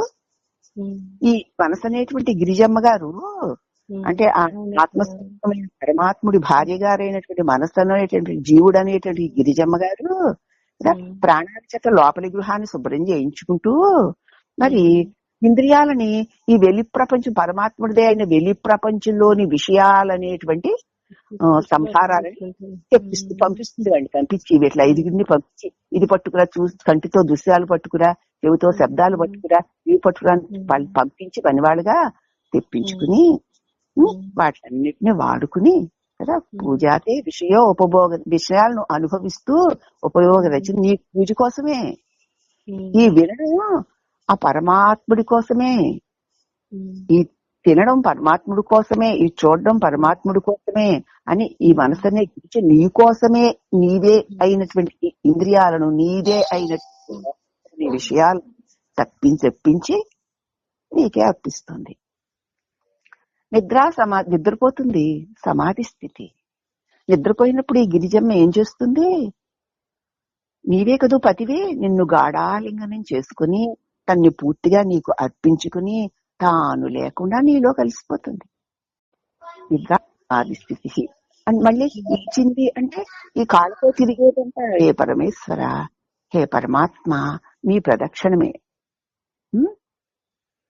ఈ చేతులతో చేసేదంతా మీ పూజే, మీ సేవే. నిద్ర సహచర ప్రాణాహ శరీరం గృహం పూజాతే విషయ ఉపభోగ రచన నిద్రా సమాధి సంచార పదయో ప్రదక్షిణ విధి స్తోత్రాన్ని. ఈ కాళ్ళతో నడిచి ఎక్కడెక్కడ నడిచినా హే సర్వాంతర్యామి నీ ప్రదక్షిణమే. ఏది మాట్లాడినా ఏది పలికినా తండ్రి మీ స్తోత్రమే. మీరు లేకపోతే నోటికి పలికేది, మీరు లేకపోతే కంటికి చూపేది, మీరు లేకపోతే చెవికి శబ్దమేది, మీరు లేకపోతే నాలుగు రుచేది, మీరు లేకపోతే చర్మానికి స్పర్శేది, మీరు లేకపోతే మనసుకి తలపేది, మీరు లేకపోతే బుద్ధికి జ్ఞానమేది, మీరు లేకపోతే నేననే గిరిజేది. ఏకైకమైన హే పరమాత్మ, మీరే శరీరం అనే గృహంలో మనకునేటువంటి మరి గిరిజతో, పంచ ప్రాణాలనే సేవకులతో, పంచదేహేంద్రియ కర్మేంద్రియాలనే వెలి వ్యవహారాలన్నిటికీ ఆధారమై యజమాని అయి నువ్వే ఉన్నావు స్వామి. ఇదంతా శంభో నీ ఆరాధనమే, ఇది నీ ఆరాధనమే. అంతులేని విషయభోగాన్ని త్యజించి కేవలం జ్ఞానమేరా, దీనిలో ఏం లేదు నాయన, దీనిలో ఏమి లేదురా, ఎండమావులో నీటి లాంటిదేరా, ఆ జ్ఞాన స్వరూపాన్ని, నీ యందు ఉన్నటువంటి ఆ ఆత్మస్వరూపాన్ని తెలుసుకోరా నాయన అంటూ ఉంటారు. ఇంత గొప్ప గొప్ప భోగాలు ఇక్కడ కనిపిస్తూ అనుభవానికి వస్తూ ఉంటే ఈ జ్ఞానం పొందితే ఏమిటండి ప్రయోజనం అని ప్రశ్నిస్తారు కొందరు. కానీ హృదయంలో నిరంతరం ఆత్మస్వరూపానందం సహజంగా అనుభవించడమే ఆ జ్ఞానం వల్ల కలిగే ప్రయోజనం. దేని మీద ఆధారపడక్కర్లేకుండానే సర్వసహజంగానే సిద్ధిస్తుంది. నువ్వు లోకంలో ఏ సుఖాన్ని అనుభవించాలన్నా దేహం ఉండాలి, ఇంద్రియాలు, విషయాలు ఉండాలి, దేశము, కాలము, పరిస్థితులు అనుకూలించాలి. అప్పుడు ఆ సుఖాన్ని ఏమైనా ఇంతో అంతో అన్నిటి మీద ఆధారపడి నీకు బాహ్యంగా వచ్చేటువంటి సుఖం ఉంటుంది. అవునా? కానీ నీ ఆత్మస్వరూప సుఖం దేని మీద ఆధారపడక్కర్లేదు. అరుణాచలవ, ఈ స్థూల దేహము నీకు దేవాలయంబు, ఈ సూక్ష్మదేహము నీకు గర్భాలయంబు, శిరస్సే శిఖరమో హృదయ కమలమే నీకు సింహాసనంబు, అజ్ఞానమే కూపము రవిశి జ్యోతులే నీకు దీపములు, బ్రహ్మజ్ఞానమే నైవేద్యము తాంబూలము, నీరాజనంబు, సంకల్పవర్జిత ఉచ్ఛ్వాస నిశ్వాసంబులే నీకు ఛత్ర చామరంబులు, కాళకర్ములే నీకు ప్రదక్షిణంబు, నిద్రాదులే నీకు సమాధి. హే ప్రభు, ఘట జల ప్రతిబింబములకు నా అభావంబులే నీకు సర్వజీవత్వముల సత్యములని కేవల పరబ్రహ్మ నీవే సత్యమని దివ్య ప్రసాదంబు గైకొంటి పాడి. ఇంకా అంతా సత్యమే తండ్రి, అంతా నువ్వేనాయన అని ఈ ఒక్క స్మరణ నిరంతరం చేసుకుంటే అర్థపూర్వకంగా, భావపూర్వకంగా, అనుభవపూర్వకంగా ఈ ఒక్క ప్రార్థన చేసుకుంటే ఈ జన్మ ధన్యమైపోతుంది. బ్రహ్మత్వమే సిద్ధిస్తుందమ్మా. ఇక్కడ చెప్పేది కూడా అదే. అందుచేత ఆత్మభాస్కరుణ్ణి ఒక ధర్మపత్ని ఈ జీవుడనే మనస్సు ఆత్మగృహం హృదయంలో ఉండవలసింది ఆ చంద్రుడు అనబడే శ్రీయే. ఆ ఆత్మసుఖాన్ని వదిలిపెట్టి, ఆ పరమాత్మ యొక్క సౌఖ్యాన్ని వదిలిపెట్టి ఏది చేసినా అతడి కోసం కాకుండా ఈ బాహ్య ప్రపంచాన్ని నేనే అనుభవించాలి, నావే అనుకుంటూ కోరికలతో పరిగెత్తడం ఎలా ఉంది? నువ్వా, నీదే, నీకా? ఎలా ఉందంటే తన పాతివృత్యాన్ని పోగొట్టుకున్నటువంటి కొలట క్రియవలే ఉంది అట. అబ్బా, తిట్టిపోసొస్తున్నాడు. నీవాడైనాడు వాడా, నిన్ను ఉంచుతున్నాడు వాడా, ఉంచుకున్నవాడు వాడా, పెంచుతున్నవాడు వాడా, పోషిస్తున్నవాడు వాడా, నీకు కావలసినవన్నీ జగత్తులో నుంచి పుట్టించి నీకు ఇస్తున్నవాడు వాడా. నువ్వు వాడిని వదిలేసి ఇవి సత్యానంతని వీడిని పట్టుకు తిరగడం పతివ్రత అయిన స్త్రీ పరపురుషుని వ్యామోహంలో పడిన కొలట క్రియలాగా లేదు? తప్పు కాదు, మహాపాపం కదా. నువ్వు అతడివైన వాట్లని అతడి కోసం నేనంటూ ప్రత్యేకంగా ఉన్నానని, నాదంటూ ఇదని అదని ఏదో ఉందని అది మీ సొంతం అనుకుని వాటి కోసం వెళ్ళడం అంతకంటే పాపం ఉందా? ప్రపంచ వ్యామోహం మరి అలా ఉంటుందంటే ఎవరి మటుకు వాళ్ళు చూసి తెలుస్తుంది. ప్రపంచ వ్యామోహం నశిస్తేనే తప్ప ఆనందం అనే ముక్తి స్థితి చేకూరదు నాయన. ఎక్కడ దొరుకుతుందో ఇక్కడ తిరుగుతున్నావు, ఇక్కడ ఏముందిరా? ఆ మాయాకల్పిత ప్రపంచాన్ని, సత్యత్వాన్ని కట్టగట్టడం ఎలాంటిదంటే, కామాంధుడు వ్యభిచారిని పతివ్రత అని పొగుడుతుంటే ఎలా ఉంటుందో అలా ఉంది. ఈ మాయా కల్పితమైన దానిలో ఈ ప్రపంచం సత్యం నిత్యం అనుకోవడం అలా ఉంది. అదే వివరణ: వ్యభిచారిణి పతివ్రతగా కనపడడానికి ఒకటి కామమే, దాని మీద ఉన్న కోరిక వల్ల అది వ్యభిచారిణి అయినా సరే పతివ్రతే, నన్నే పట్టుకుని ఉంది అనుకుంటాడు. ప్రపంచాన్ని మనం అలా పట్టేసుకుని ఏంటో మరి ఏం వచ్చేస్తాయో ఏం వెళ్ళిపోతాయో ఏమిటో. అట్లాగే ఈ జగత్తు సద్వస్తు అని లోకులు వాదిస్తూ ఉండడానికి అదే కారణం. ఈ జగత్తు ఎంత గొప్పదోనండి, ఇది సత్యమండి, ఇది నిత్యమండి, అలా కనిపిస్తూ ఉన్నా కనపడకుండా పోయినా దీనిలో సుఖముంది అని వాదిస్తూ ఉంటారు. వాళ్ళకి ప్రాపంచిక సుఖాల మీద వారికి ఉన్న వ్యామోహ కారణంగానే వారు వాళ్ళ వాదిస్తారు. వారు ఎక్కడ లేదు అని చెప్తే వాళ్ళు నమ్మలేరు, అంటే అది మాయలో మునిగిపోయి ఉన్నారు. కాబట్టి ఈ ప్రపంచ వ్యామోహాన్ని ఇట్టిదని తెలుసుకో. నీ అందే నిన్ను ఉంచుతున్నటువంటి నీ వాడైనటువంటి ఆ జగన్నాథుడికి చెందిన వాడవు. ఇదంతా అతడిది, నీవు కూడా అతడివే. అతడివే నువ్వు కూడా, నీదనేది లేదు. మరి ఇది నిరంతర భావన, నిరంతరం సాగుతూ ఉండాలి. నిద్ర లేచిన మొదలు నిద్రపోయే వరకు ఈ భావన నిరంతరం సాగుతుంది. అప్పుడే ఈ ప్రపంచ వ్యామోహం పోతుంది. తర్వాత సరే అంతలా పోవాలంటే ఇది జడ ప్రపంచం అని ఎలా నిరూపిస్తారో చూద్దాం. ఈ అసత్య ప్రపంచాన్ని సత్యమని భావించే పిచ్చి వాళ్ళకి మాత్రమే జగద్వస్తువులు రమించడానికి తగినవి. ఈ అసత్య ప్రపంచం సత్యం అనుకునే వాళ్ళందరూ పిచ్చివాళ్లేనట. మరి అసలు మంచి వాళ్ళు ఎవరన్నా ఉన్నారో తెలియదు. ఇప్పుడు అందరూ పిచ్చివాళ్లే. పిచ్చివాళ్ళు అంటూ ఊరుకుంటారా? పిచ్చివాళ్లే మరి. ఈ ప్రపంచాన్ని, అసత్య ప్రపంచాన్ని సత్యమని భావించే పిచ్చి వాళ్ళకి మాత్రమే ఈ జగద్వస్తువులు రమించడానికి తగినవి. గొప్పవి ఇది ఉంటే బాగుంటుంది, అది ఉంటే బాగుంటుంది, ఇలా ఉంటే బాగుంటుంది అనుకునే వాళ్ళు అక్కడ ఏ బాగు లేనివి ఎంతో బాగుంటాయి అనుకునే పిచ్చి వాళ్ళు అంటే వాళ్ళు. జ్ఞానులు రమించడానికి బ్రహ్మం తప్ప మరొకటి లేదు.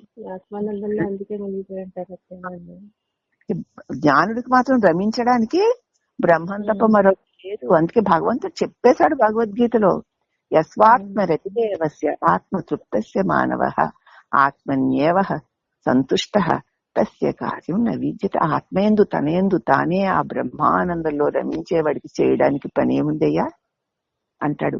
అదే మళ్ళీ స్థితప్రజ్ఞ లక్షణాల్లో ప్రజహాతి యదా కామాన్ సర్వాన్ పార్థ మనోగతాన్ ఆత్మన్యేవాత్మనా తుష్టః స్థిత ప్రజ్ఞస్తతో. అన్ని కామాలు అవన్నీ అసత్యాలు అనిత్యాలను వదిలేసిన వాడికి, సర్వాన్ పార్థ మనోగతాన్ మనసులో అన్నిటినీ వదిలేసిన వాడికి, ఆత్మన్యేవాత్మనా తుష్టః తన యందు తానే రమిస్తున్న వాడికి చేయడానికి పని ఉంది అర్జున. తనలో తనకే దుఃఖం లేని దివ్య స్థితి శాంతి అందుతుంటే ఇంకో దాంతో పనే ఉంటుంది అంటాడు స్థితప్రజ్ఞ లక్షణాలు భగవంతుడు. అంచేత జ్ఞానుడికి రమించడానికి బ్రహ్మం తప్ప రెండో వస్తువు. దేనిలో సుఖించాలి? ఎక్కడా సుఖం లేని వాడికి తెలిసిపోయింది. సుఖం లేని దానిలో ఎవరు సుఖాన్ని కోరుతాడు? సుఖాలకి సుఖమైనటువంటి మరి ఆనందమే స్వరూపమైనటువంటి ఆ పరమాత్మ నీ లోపలే నీదే అయి ఉండగా, ఆ స్వయం సుఖమై ఉండగా, ఆ సుఖాన్ని అనుభవించిన వాడికి అటువంటి మరొక సుఖం ఇక ఎక్కడా కనపడదు. ఇక దేనిలోకి వెళ్తాడు? ఆత్మానుభవం కలిగిన మహానీయులు గ్రహించదగ్గ ప్రపంచ వ్యవహారాల్లో ప్రవేశిస్తారా చెప్పండి? ఆత్మానందం కలిగిన తర్వాత ఇంక ఈ లోక విషయ వ్యవహారాల్లో ఎక్కడ వాళ్ళకి గొప్పతనం కనపడదు. ఇక దానిలోకి ఎందుకు వెళ్తారు? అసత్యం ఈ ప్రపంచ వ్యవహారాల్లో దిగడం బాబోయ్ మరీ తిరుగుతున్నాడు. జంతు స్వభావం కాదు, పశు స్వభావం కాదు. వాటికి సత్యాసత్యాలు తెలియవు. ఆ నిమిషానికి ఏది ఉంటే అదే గొప్పదనుకుని తిరుగుతాయి. అలాగా వివేకవంతుడైన ఒక బుద్ధి కలిగినటువంటి ఒక మానవుడు ఆ పశువుల వలె ప్రవర్తించడం, మరి అది పశు స్వభావం కాకపోతే మరేమిటి? అంతులేని విషయభోగాల్ని త్యజించి కేవలం జ్ఞానాన్ని మాత్రమే పొందడం వల్ల ప్రయోజనం ఏమిటండి అనేవాళ్ళు చాలా మంది. ఇక్కడ అంతులేని విషయభోగాలు ఉన్నాయండి బాబు. చెవులతో ఎన్నో ఆనందించవచ్చు, కళ్ళతో ఎన్నో చూసి ఆనందించవచ్చు కదా. మరి రుచులు కోటి రుచులు. ఆ పెళ్లి దగ్గర ఒక 100 మంది పెడతారు, 100 రకాలు పెడతారమ్మా. వీళ్ళ పొట్ట చూస్తే జ్ఞానవేత్తుడు. మరి అవన్నీ ఏ రుచి చూసేస్తారో ఏం తినేస్తారో తెలియదు. కోటి కోటి రుచులు ఉండగా రుచులతో ఆనందిస్తూ ఉండగా, అనంత కోటి స్పర్శలతో ఆనందిస్తూ ఉండగా, గొప్ప గొప్ప భావాలతో ఆహా ఓహో అనుకునేవన్నీ ఇక్కడ ఉండగా, మరి ఇక జ్ఞానాన్ని పొందవయ్యా చాలు అని అంటున్నారంటే ఏమిటండి ఆ జ్ఞానం వల్ల ప్రయోజనం? ఏ అవసరం లేకుండా, దేని మీద ఆధారపడక్కర్లేకుండా నీకు నువ్వు దాన్ని ఉండగలిగిన ఆ దివ్య ఆనందం దేని మీదో ఆధారపడి దేవిరించుకుని కదా, అవి కావాలి ఇవి కావాలని వెతుక్కొని అడుక్కొని అప్పుడు సంపాదిస్తే వచ్చే సుఖం ఎంతో సుఖం అనుకుంటున్నావు. అసలు దేని మీద ఆధారపడకుండా నీవే సుఖ స్వరూపుడవై ఆనంద స్వరూపుడవై నిర్వలుడవై ఉండగా, అవి నీవే అయి ఉండగా దేని మీదో సుఖాల కోసం ఆధారపడతారేమిట్రా అంటున్నారు. అంచేత అదే అసహజమైనటువంటి హృదయంలో నిరంతరం ఆత్మస్వరూపంగా దివ్య శాంతిగా సహజంగా అనుభవించడమే ఆ జ్ఞానం వల్ల కలిగే ప్రయోజనం. ఎవ్వరి మీద ఆధారపడక్కర్లేదు, ఎవ్వరు అక్కర్లేదు, ఏది లేకపోయినా నీ సుఖానికి అంతులేదు. ఇప్పుడు ఈ దేహం ఉండగానే మళ్ళీ దాన్ని పట్టుకోవాలి, అందుకు ఇవ్వబడింది దేహం. కాబట్టి దేహం ఉండగానే దేని మీద ఆధారపడకుండా తనకి తానే ఉన్నటువంటి నీ నిజస్వరూపపు ఆనందాన్ని పట్టుకోవడానికి ఇవ్వబడిన అద్భుతమైన నావ వంటిది ఈ దేహం. ఇది ఉండగానే దాన్ని సంపాదించాలి. మానవ దేహం ఉండగానే పరమాత్మని పొందాలి. కాబట్టి ఈ దేహం ఉండగానే మిగతా దేహాలకి దేనికి అర్హత లేదమ్మా. ఒక మానవ దేహానికి దేహం ఉండగానే కదా దేహాతీతమైన శాశ్వతమైన నీ ఆత్మస్వరూప ఆనందాన్ని నువ్వు కైవసం చేసుకోవాలి. ఏనాడు జారి పడిపోయావు. కాబట్టి ఈ దేహమైన దివ్య నౌక నీకు ఇవ్వబడింది. ఈ దేహం అనే దివ్యమైన నౌక నశించక పూర్వమే దీని అందే ప్రకాశిస్తున్న అఖండ పరమాత్మ అయిన నీ స్వరూపమే నీదే అయిన దానిని అందుకో. ఇక దేహంతో నీకు పని లేదు. కాబట్టి దేహం ఉండగానే మానవ దేహం ఉండగానే మేలుకో. త్వరగా లేదు అంటే మళ్ళీ ఈ దేహం పోయిందంటే మరొక దేహం మళ్ళీ వ్యామోహమే దేహానికి కారణం. మళ్ళీ మానవ దేహం వస్తుందో లేదో చెప్పలేం. అందుచేత దేహం ఉండగానే ఇంత మనోబుద్ధులు ఇవ్వబడ్డాయి గనక, కష్ట సుఖాల యొక్క వ్యత్యాసాలు తెలుస్తున్నాయి గనక, సద్గురువు దొరికాడు గనక, సద్బోధ అందుతోంది గనక, ఇక అనిత్య అసుఖమైనటువంటి ఈ జగత్ వ్యవహారాల్లో జగత్తు విషయాల్లో సుఖముందనుకునేటువంటి అజ్ఞానాన్ని వదులు. నువ్వు అన్ని సుఖాలకి ఆధారం నీలో వెలుగొందుతున్న నీ స్వరూపమైన జ్ఞానమే. జ్ఞానమైన నువ్వు లేకపోతే నీ చేత తెలియబడే ఈ జగత్తులో ఎక్కడా సుఖం గాని వెలుగు గాని ఉనికే లేవు. అన్నిటికీ ఆధారం నువ్వే. నీవు లేకపోతే జగత్తే లేదు. నువ్వు లేకపోతే దేహ ఇంద్రియ మనోబుద్ధులే లేవు. నువ్వు లేకపోతే ఏమీ లేదు. నువ్వు లేకపోవడం అన్నది లేదు. నువ్వు ఉన్నావు నాయన అని సద్గురువు నీ నిజస్వరూపాన్ని నీకు ఎరుకపరుస్తాడు. ఈ మానవ దేహమే అందుకు ఉపయోగపడుతుంది. అందుచేత మానవ దేహం వచ్చినప్పుడు చెయ్యవలసిన, ఎందుకు వచ్చిందంటే అందుకొచ్చింది. ఎన్ని జన్మలుగానో శరీరం అన్నట్టుకు ఊరేగావు అవి వినిపించావు. కానీ ఉత్తమమైన మానవ దేహం వచ్చిన తర్వాత కూడా ఆ పశు లక్షణాలు గత జన్మలో చేసి వచ్చిన లక్షణాలు పట్టుకు తిరుగుతూ అదే గొప్ప అనుకుంటే మళ్ళీ ఈ దేహం రాలిపోతుంది, మళ్ళీ తిప్పలు తప్పవు. కాబట్టి మేలుకో. ఏమో ఎప్పుడో ఏనాడో శుచి తప్పునో గతి తప్పునో ఈశ్వర నాటికి ఇప్పుడే నీ శరణు వేడుతున్నాను స్వామి. నాకు దేహాలతో దేహాతీతమైన దివ్య సత్యమా, నాలో నేనే వెలుగుతున్నా అనంతమా అనుగ్రహించు. నీలో సదా ఉంచుకో. ఈ దేహంతో ఈ ఇంద్రియాలతో లోకంలోకి వెళ్లే వ్యామోహాన్ని నుంచి విడిపించు అని నిరంతరము తపించవయ్యా. అదే తపస్సు. ఆ తపస్సు వల్ల నీవు కోల్పోయిన దానిని నీవు పొందాలనుకున్న దాన్ని, నీవై ఉన్న దాన్ని నువ్వు పొందగలుగుతావు అని చెప్తున్నాడు సద్గురువు. అందుచేత ప్రపంచంలో ఏ వస్తువు సుఖాన్ని ఇవ్వదు. దాని నుంచి సుఖం పొందుతున్నట్లు ఈ మూఢ మనసు గారు తరచి మోహంలో పడిపోయేలాగా చేసేస్తుంది. అక్కడ అంత బాగుంది కదా, ఇక్కడ అంత ఏదో మిస్ అయిపోయారట. ఏం మిస్ అయిపోతున్నారో నాకేం అర్థం అవట్లేదు. నువ్వు మిస్ అయి చస్తున్నావు. లోకల్కి దేన్ని మిస్ అవుతావు నువ్వు? బిజినెస్ ఎవరైనా వెళ్ళకపోతే మిస్ అయిపోయారు అంటారు కదా. ఇంక నువ్వు మిస్ అవుతావు. ఆ కథ తెలియటల్లా. ఆ కాసేపు నిన్ను మిస్ అయిపోయి దేహం నువ్వైపోయి అవతల వ్యక్తులకు అనుగుణంగా నటించేసి ఆహా ఓహో అనేసి ఎంతో ఆనందం పొందేసావట. ఆ క్షణంలో నువ్వు మిస్ అయిపోయావంతే. ఆ జనం మధ్యలో ఎక్కడ మిస్ అయిపోయావో వెతుక్కున్నా కనపడవు నువ్వు. కాబట్టి ఎంత జ్ఞానము! ఈ క్షణం పొందిన విషయభోగాలను మూడులు గర్వంతో అబ్బా అంతా ఎంజాయ్ చేస్తాం, ఇంత ఎంజాయ్ చేసామని ఆనందిస్తారు. వారు దుఃఖించినట్లు ఆ వస్తువులు ఒకరోజు వారిని వదిలేస్తాయి. కానీ ఒకరోజు ఆహా ఓహో అనుకున్నప్పుడు వాళ్ళకి చచ్చి తలబద్దలు కొట్టుకు ఏడ్చేలాగా అవి వదిలేసిపోతాయి. మరి మోసం ఎంత ఇష్టమో నా దేహం అంటే, నాకు ఎంత మోహమో నా దేహం అంటే, దాన్ని పోషించేసుకోవాలి, అందంగా అలంకరించేసుకోవాలి, ఇలా చేసుకోవాలి అలా చేసుకోవాలి, అవి పెట్టుకోవాలి ఇవి పెట్టుకోవాలి, అందరూ ఆహా ఓహో అనాలి, అందరూ నన్ను మెచ్చుకోవాలి, నేను మంచివాడిని అనాలి. ఎంత మోహమో నాకు దీని మీద. ఇంత ప్రేమతో దీన్ని సేవించుకుంటూ, దీన్ని రక్షించుకుంటూ, దీని లోపల ఈ అహంకారాన్ని ఇంత కాపాడుకుంటూ ఉంటే అసలు దానికి కొంచెం కూడా విధమైన విలువ లేదు. అసలు నేను ఎంత చేస్తున్నా అది పట్టించుకోదు. ఎప్పుడో ఒకప్పుడు నీతో చెప్పకుండా టిక్కును వదిలేస్తుంది. ఎందుకు దాని మీద నీతో చెప్పకుండా నేను వదిలేసిపోయి దాని మీద ఇంత మోహమా?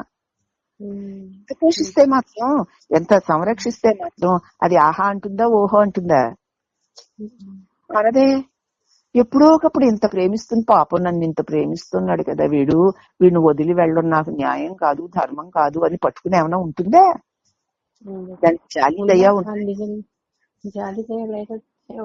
ఉన్నా ఎంత ఉన్నా నరకమే. పైగా దానికి జాలి దయ లేదు. నువ్వు అనుకుంటున్నావు కదా, ఇంకా దాని మీద నీకు చచ్చేంత ప్రేమ, అంత మోహం. దాన్ని సంరక్షించుకోవడానికి అంత వస్తే వచ్చింది, పోతే పోయిందిలే, ఉండిప్పుడు వచ్చిందే ఉంది. అలాగే నా స్వరూపాన్ని నేను పొందడానికి ఇవ్వబడిందాన్ని పనికిమాలిన చెత్తలోకి ఖర్చు పెట్టుకోవడానికి వాడుకోవడం న్యాయమా? కాదుగా. ఉంది అంటే పోయే లోపుగా నేను నా స్వరూపాన్ని పొందడానికే దీన్ని వాడుకో తప్ప, దీన్ని ప్రేమించి, దీన్ని అలంకరించి, దీన్ని ఒక గంగిరెద్దులాగా ఊరేగించుకుంటూ అది ఎంతో గొప్పదనుకోవడం గొప్ప కాదు.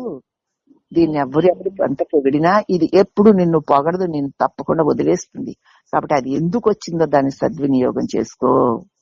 ఇది ఉంటేనే నువ్వు నీ స్వరూపాన్ని పొందగలవు. అందుకు ఇవ్వబడింది నీకు భగవాన్ని అపారమైన కృపచేత మానవ దేహం ఇవ్వబడింది. కాబట్టి దానిని పరమాత్మని పొందడం కోసం వాడుకోని వాడు మూఢుడే.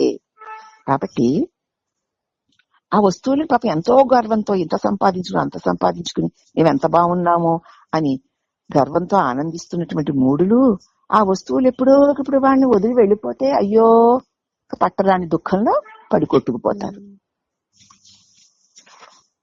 కాబట్టి వెంటాడుతున్న పాతవాసనల చేత వెంటాడుతున్న పాతవాసన చేత కనిపించే ఈ నిరుపయోగమైన లౌకికమైన జీవితం ఒక కళ అనే ఎడారిలో జీవులు తిరిగి వేసారి భోగయాత్ర అగ్నిలో దహించుకుపోతున్నారే తప్ప దాని నుంచి బయటికి వద్దాము అన్న జ్ఞానమే కలగడం లేదు.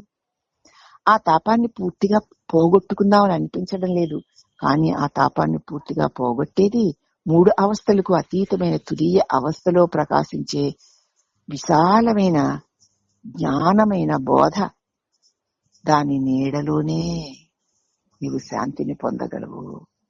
ఆ ఆత్మ చైతన్యపు నీడలోనే నీకు శాంతి, నీకు కాంతి, అక్కడే నీకు పరిపూర్ణమైన విశ్రాంతి. కాబట్టి ఆ శాంతి వృక్షం, ఆ కాంతి వృక్షం నీలోనే ప్రకాశిస్తుంది. అది దానివల్లనే నీవు ఈ ఈ లోకము ఉంటున్నాయి. ఈ ఈ లోకములో ఉన్నవన్నీ నశించిపోయేవే. కానీ నీలోనే ఉన్న శాంతి వృక్షం వైపుకి నీ ప్రయాణం అంతర్ముఖమైతే ఇక ఆ శాంతిని వీడి ఎప్పటికీ ఆ శాంతిలోకి రావు. ఈవేళ రమణ అష్టోత్తర శతనామాలలో ఒక నామం అదే చెప్తుందనమాట. ఎవరైతే భగవాన్ని సూటి మార్గంలో ప్రవేశించి, భగవాన్ మార్గంలోకి ప్రవేశించి నేనెవడనని విచారణ చేయడానికి ప్రేరేపింపబడి ఆ విచారణ చేస్తారో వారు ఎంతసేపు కూడా ఊర్ధ్వముఖ ప్రయాణమే చేస్తారు తప్ప అధోముఖానికి జారరు. అది జారి పడనివ్వడైనా ఏదొచ్చినా ఎవరికి నాకు నేనెవరు అంతుంచి అక్కడ పడేస్తాడు, కింద జారనివ్వడై. కాబట్టి అటువంటి ఊర్ధ్వముఖ ప్రయాణానికే దేహనామకును వాడుకోవాలి తప్ప అధోముఖానికి వాడుకునే వాళ్ళందరూ నశిస్తారు.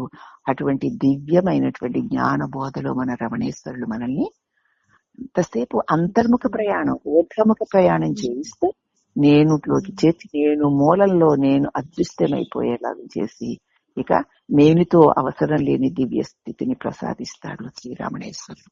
ఒక నామానికి అదే అర్థం. ఇవాళ చెప్పినటువంటి బోధలో బోధ అంటే భగవాన్ యొక్క నామాలలో ఒక నామానికి అర్థం అన్నమాట. ఆ అర్థం అలా వచ్చింది మరి అంతే. అందుచేత ఆ వెంటాడుతున్న పాత వాసనల చేత కనిపించే ఈ నిరుపయోగమైన లౌకిక జీవితం స్వప్నము అనే ఎడారిలో తిరిగే జీవులు తిరిగి తిరిగి వేసారిపోయి భోగత్రయాగ్నిలో దహించుకుపోతున్నారు. ఆ తాపాన్ని పూర్తిగా పోగొట్టి చల్లార్చేది తురీయ అవస్థలో ప్రకాశించే విశాలమైన జ్ఞాన వృక్ష నేడే నీ స్వరూపమైన పరమాత్మే. చేరుకో.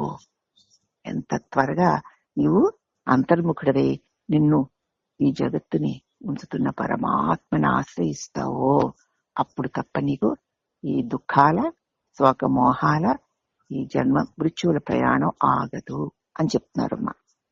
అది ఇప్పుడు జడ ప్రపంచము అన్న వివరం అనమాట. ఇంకే ఐదోది ప్రపంచ వ్యవహారము. ఈ ఒకటి చెప్పి ఊరుకుంటాను. ప్రపంచ వ్యవహారం తన నిజస్వరూపాన్ని తెలుసుకుని ఎల్లప్పుడూ బ్రహ్మము వలె ఉండి తాను ధరించిన మానవ వేషానికి తగినట్లు సుఖదుఖాల్ని పొందే వాణి వలె జగత్తులో ఈ జీవిత నాటకాన్ని నడిపెదవుగాక. తన నిజస్వరూపాన్ని తెలుసుకుని ఎల్లప్పుడూ నేను అఖండ ప్రకాశాన్ని, నా ప్రకాశంలోనే ఈ సమస్తము ప్రకాశింపబడుతుంది అని అంతరంగంలో తన స్వరూపాన్ని తెలుసుకుని మరి తాను ధరించిన మానవ వేషం ఒకటి వచ్చిందిగా, ఒకడే సుఖ దుఃఖాలను పొందే వాడిలాగా లోకానికి కనిపిస్తూ ఈ జీవితం అనే ఒక నాటకంలో నటుడి వలె నడిపెదవుగాక. వేళ బ్రహ్మమ్మ గారు చెప్పిన దానిలో కూడా ఇదే ముక్కు నడిపెదవు తెలుసుకో. నా బ్రహ్మమ్మ గారు చెప్పిన దానిలో కూడా ఎక్కువ బాగా సాధకులకి అందరికీ దెబ్బలేనమ్మా. అమ్మగారు చెప్పిన దానికి ఇంకా మరి కాస్త ఆ నిమిషంలో బాగా చిరాకు వచ్చేసి నేను కూడా ఎక్కువ తిప్పేశాను. మరి ఎలా చెప్పినా అర్థం అవ్వకపోతుంటే, ఎంత చెప్పినా ఆచరించకపోతుంటే, కాబట్టి అది చెప్పేసరికి నాకు సాధకుల పట్ల, నన్ను అనుసరించే వాళ్ళ పట్ల ఆ ప్రేమ వల్ల అలా ఎందుకు ఇలాగా అనేటువంటి భావన. ఎందుకు చెప్పు ఒకసారి చూడు, ఒకసారి ఆగు. ఉన్నది బ్రహ్మమే కదా, ఎందుకు ఈ బ్రహ్మ తెలుసుకోవా? సరే వచ్చిందయ్యా, వచ్చింది, నువ్వు తెచ్చుకున్నా, వచ్చింది, ఆ మూట అయిపోవాలి. ఒక నాటకంలాగా, ఒక పాత్రలాగా దీన్ని నటించేసి ఊరుకో. దానికి ఎందుకు తగులుకుంటా మళ్ళీ ఆ మూటను మోసుకెళ్ళడానికి? నటుడు ఎలా నటించేసి ఆ పాత్రను అక్కడే వదిలేసిపోతాడో అలాగే ఇది కూడా అంతే. ఆ నిమిషానికి అదంతే. హాయిగా ఉండు అంటూ మరి తన నిజస్వరూపాన్ని తెలుసుకున్నాక నేను ఎప్పుడూ ఉన్నాను, ఇవి వచ్చిపోతూ ఉంటాయి. ఈ శరీరం ఉంది కాబట్టి దీని ప్రారంభానికి ఇవన్నీ కష్టాలు సుఖాలు వస్తున్నాయి, వచ్చిన వల్ల వెళ్ళిపోతున్నాయి. కాబట్టి ఆ వేషానికి తగినటువంటి ఆ సమయానికి ప్రారంభ వశాన నీకు ఇవ్వబడిన సుఖ దుఃఖాలని పొందుతున్న వాడి వలే ఈ జగత్తులో ఈ జీవిత నాటకాన్ని నడుపు. అవును నిజమే కదా, మరి దేహం ఉంది కాబట్టి వస్తున్నాయి. వస్తే దుఃఖం వస్తే ఏడుస్తాం, నవ్వు వస్తే నవ్వుతాం. అవునా? కానీ ఆ సుఖ దుఃఖాలు దేహానివే గాని నావి కావు అని ఎదిగిస్తూ ఉన్నాయి కాబట్టి వస్తాయి. రావనుకోకండి, జ్ఞానికైనా వస్తాయి, అజ్ఞానికైనా వస్తాయి. భగవాన్ చెప్తారు కళ్ళు వస్తాయి అంటే వస్తాయి అన్నట్టు. ఎందుకు రావు? జ్ఞానికైనా వస్తాయి, అజ్ఞానికైనా వస్తాయి. కానీ అతనికి కళని తెలుసు, మనకి తెలియదు. మనకు ఈ జీవితంలో కూడా ఇప్పుడు జ్ఞానం కలిగింది కాబట్టి ఓహో ఈ ప్రారంభం ఈ శరీరానికి ఉంది కనుక వస్తుంది. ఇంతకు ముందు సుఖం నేనే అయిపోయి ఆహా ఓహో ఇంత కాదు అంత కాదు. దుఃఖం నేనే పైబాబోయ్ అబ్బాబోయ్ అనుకున్నాం. ఇప్పుడు అలా కలవం అనమాట. వచ్చే వెళ్ళే ఇవన్నీ వచ్చిపోయేవిగా, నేను ఎప్పుడు ఉండేవాడిని కదా అన్న జ్ఞానాన్ని వదిలిపెట్టకుండా ఈ వ్యవహారాలన్నీ మామూలుగా లోకుల వలె మనం కూడా చేస్తూ పోవడమే ఈ జీవిత నాటకాన్ని నడిపేది దాకా. తెలుసుకునవలసిందల్లా తెలుసుకున్నావు, తెలియవలసింది తెలిసిందిగా, పొందవలసిన దాన్ని పొందినా, ఇదిగో తెలిసిన దాన్నంతా తెలుసుకున్నా, పొందవలసిన దాన్ని పొందినా ప్రాజ్ఞులు ధర్మం తప్పి నడుచుకోరు. తెలిసిందంతా నేను బ్రహ్మానని తెలిసింది, పొందవలసింది ఆ సద్వస్తువును పొందినా కూడా ప్రాజ్ఞుడైన వాడు ధర్మం తప్పి నడవడు. మరి తన శరీరం ధర్మం గాని, కుటుంబ ధర్మం గాని, తన ఆత్మ తప్పి నడవడు. వాడి వల్ల తప్పు జరుగుతున్నా, తప్పు జరిగినట్టు చూసిన వారు ఎవరైనా అంటే అది వారి తప్పేమో గాని సత్యాన్ని తెలుసుకున్న వారి ద్వారా తప్పు జరగదు జరగదు జరగదు. నడుచుకోడు వాడు. ఎందుకంటే వాడు దేని మీద వ్యామోహం లేనప్పుడు తప్పు పనులు ఎందుకు చేస్తాడు? వ్యామోహం తప్పు పనులు చేస్తారు, అబద్ధాలు ఆడతారు, నాటకాలు ఆడతారు. వ్యామోహం లేని వాడికి నాటకాలు ఆడవలసిన, అబద్ధాలు ఆడవలసిన పని ఉంది. అందుచేత ప్రపంచంలో నీవు ఏ వర్ణ శాఖకి చెందిన వాడిగా కనిపిస్తున్నావో ఆ వర్ణానికి, ఆ శాఖకి తగిన ధర్మాలన్నీ పాటించి, ఏ కులంలో పుట్టావో కదా, ఏ కుటుంబంలో పుట్టావో, మరి ఏ ఆశ్రమానికి, గృహస్థాశ్రమానికి చెందిన వాడవా, ఏ ఆశ్రమం చెందినవాడు, అవన్నీ చక్కగా పాటించు. అందుకు తగినట్టు నడుచుకో, అంతే కదా. ఆ దేహం అందుకు వచ్చింది, అందుకు దాన్ని నువ్వు ఎందుకు వ్యతిరేకించడం? చక్కగా నడుచుకో అంటే దానివల్ల నీకు ఒరిగేది లేదు, తరిగేది లేదు. కానీ ఈ సత్యాన్ని తెలుసుకున్నవాడు ఎప్పుడు అధర్మంగా మరి నడుచు. ఎందుకంటే వాడికి ఆశించవలసి ఉంటేనే అధర్మం గాని, పాపం గాని, అబద్ధం గాని ఉంటుందమ్మా కదా. నాకు ఆశించవలసింది ఏమీ లేనప్పుడు నేను ఎందుకు అధర్మాలు చేయాలి, పాపాలు చేయాలి, అబద్ధాలు ఆడాలి, దాన్ని కప్పెట్టుకోవడానికి నాటకాలు ఆడాలి? తెలియదు అసలు అవసరం. అలా జరుగుతుంటే ధర్మానికి అనుకోవడానికి ఎప్పుడు ఎంత చేయాలో అంత, ఎంత ఎంత కమ్యూనికేషన్ బంధువులతో గాని, మిత్రులతో గాని, కుటుంబంతో గాని, భర్తతో గాని ఎంత పెట్టుకోవాలో అంతకంటే మించి పెట్టుకోవు. చేయాలో అంత సక్రమంగా చేసి ఊరుకుంటావు అంతే. మనం ఊరుకోం, ఊరేగుతాం, అది మళ్ళీ వాసనగా పడుతుంది. ఊరుకో, అంతకంటే ఉత్తమం లేదు అంటారు స్వామి. అంటే దానికి తగినట్టు నడుచుకొని ఆయన అంటూ ప్రపంచ వ్యవహారంలో ఒక జ్ఞానం తెలిసిన వాడు ఎలా వ్యవహరించాలి అన్న దాని గురించి చెప్పారు.